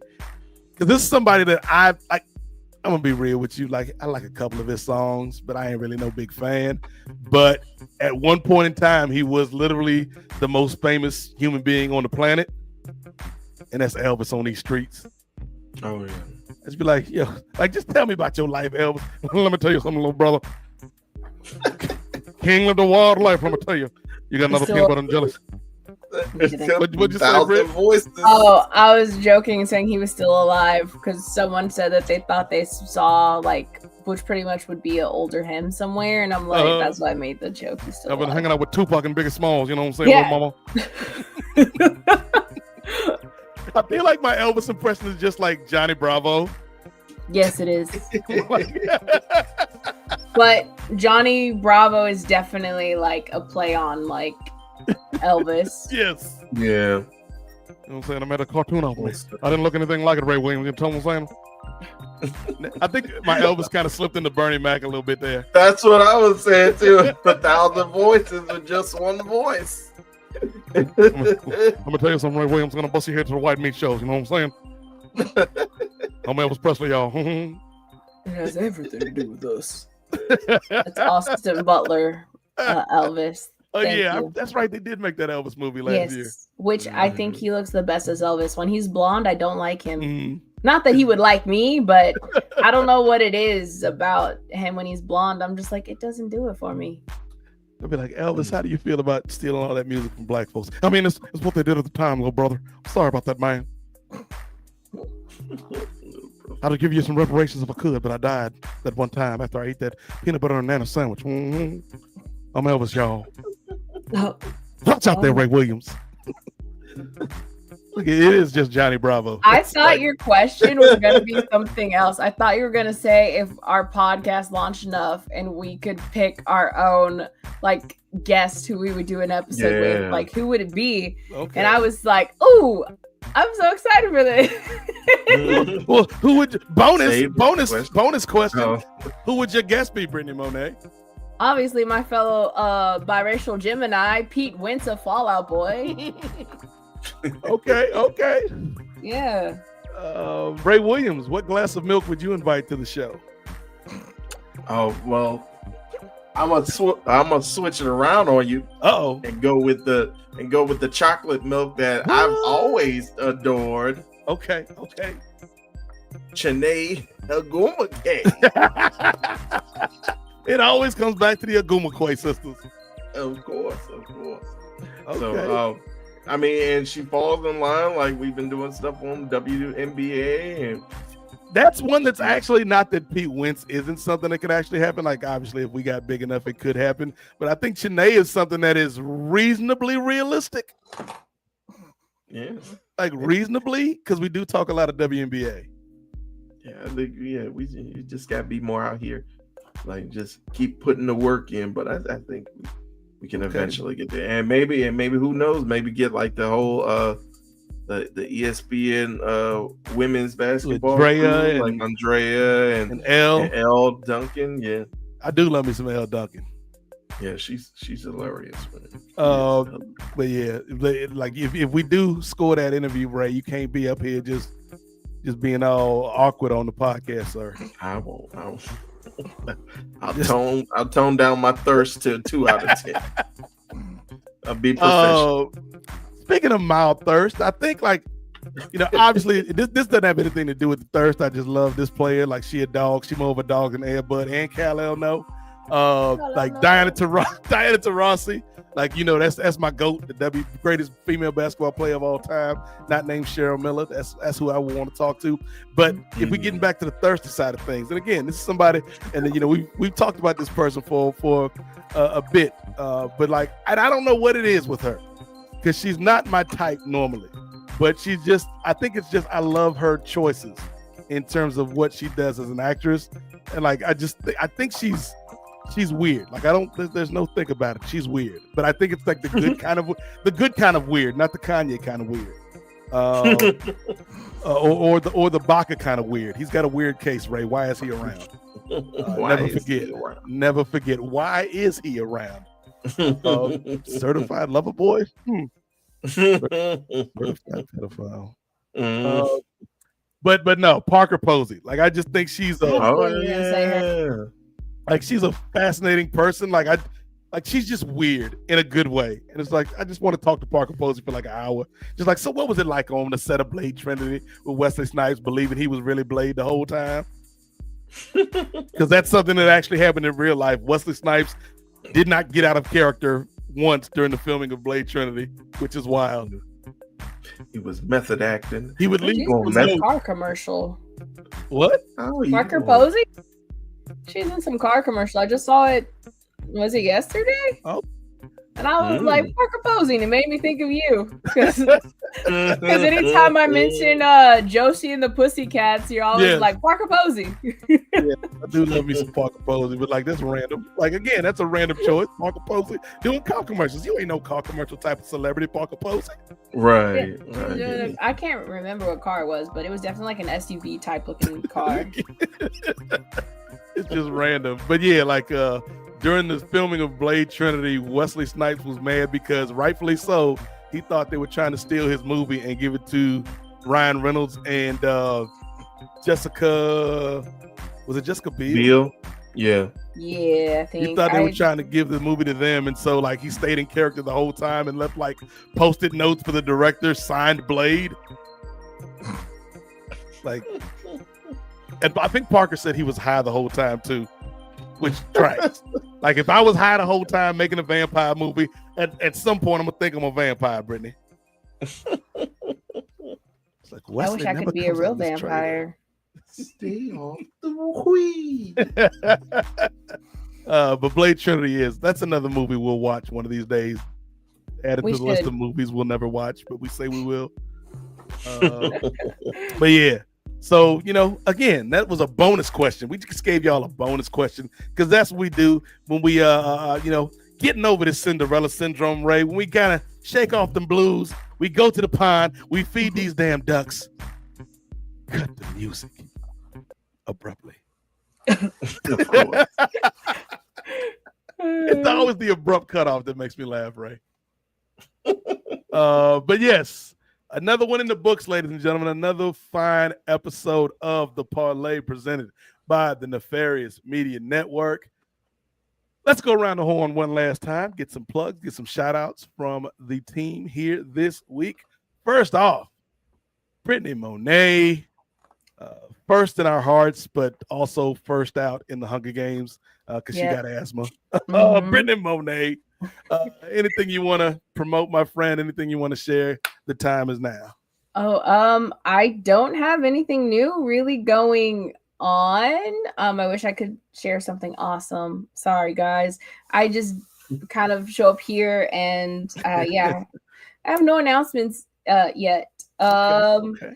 But you can follow me on most social media platforms at Hi Brittany Monet, where I'm usually either talking about my day or my Greek lessons or whatever, books I'm reading, shows I'm watching. Yeah, I've been rewatching Lost with my dad since now he has a lot of time off. We can watch Lost. So that's what we're doing. For our like 7th time we're watching Lost. So we are a true lost house in this house.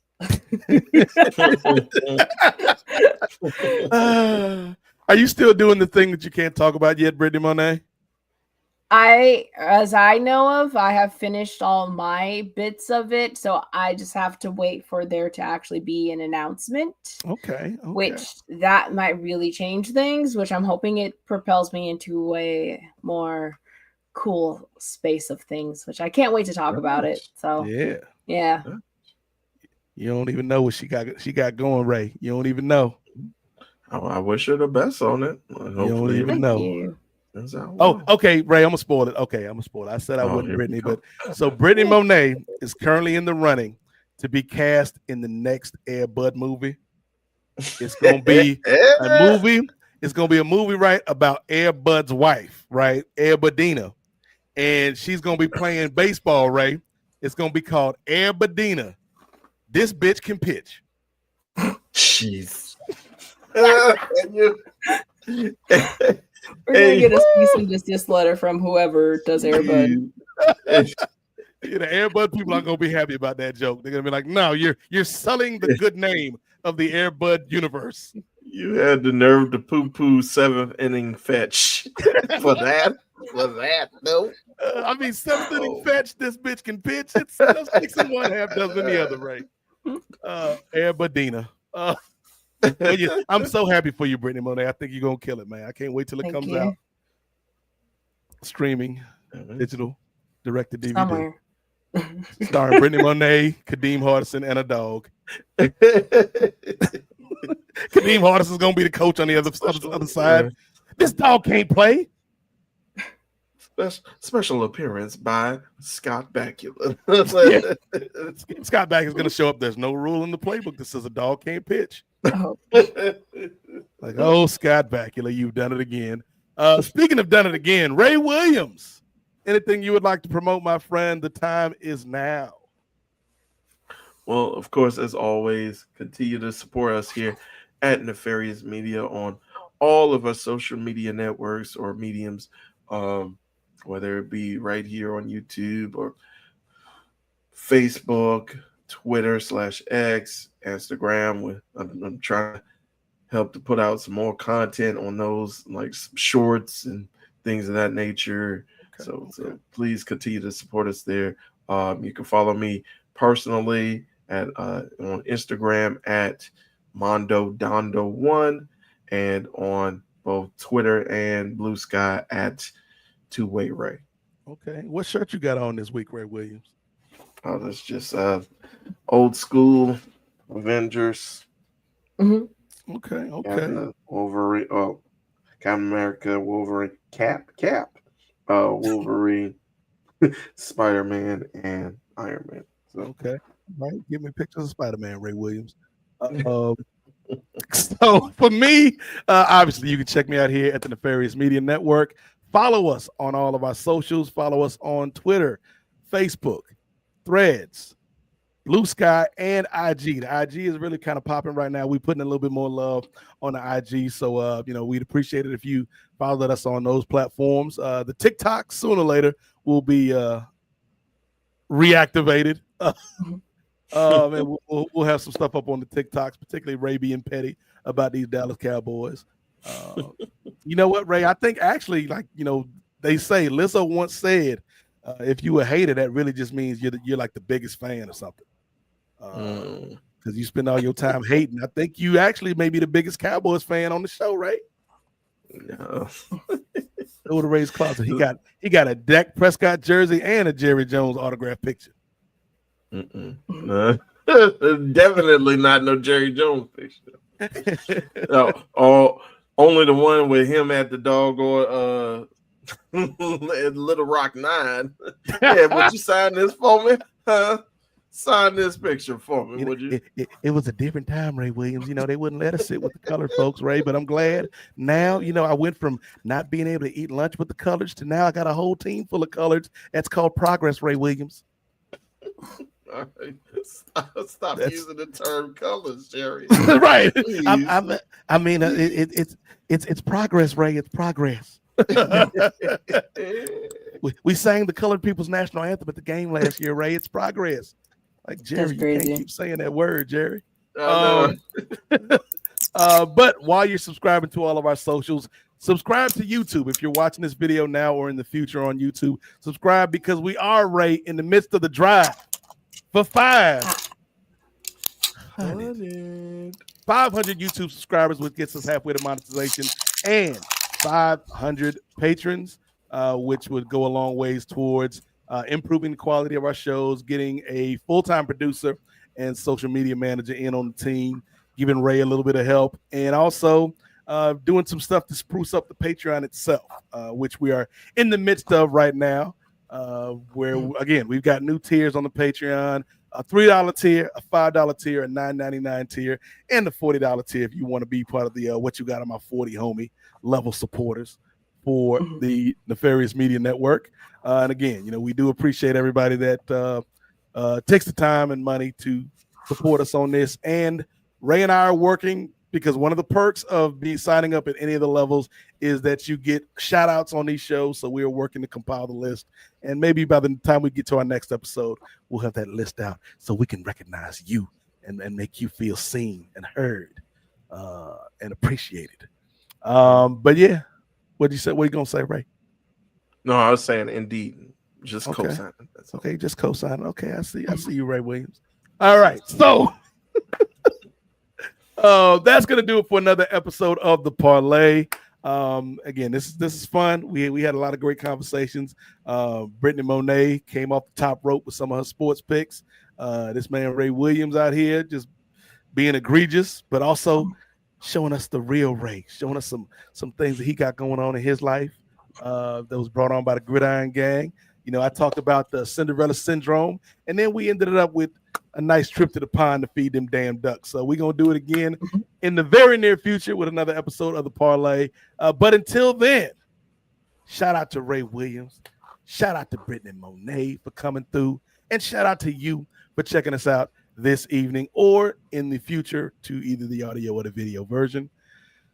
For everyone here at the Nefarious Media Networks, I am the Godfather Nate Milton. And remember, we still love you, Juana Man. Juana!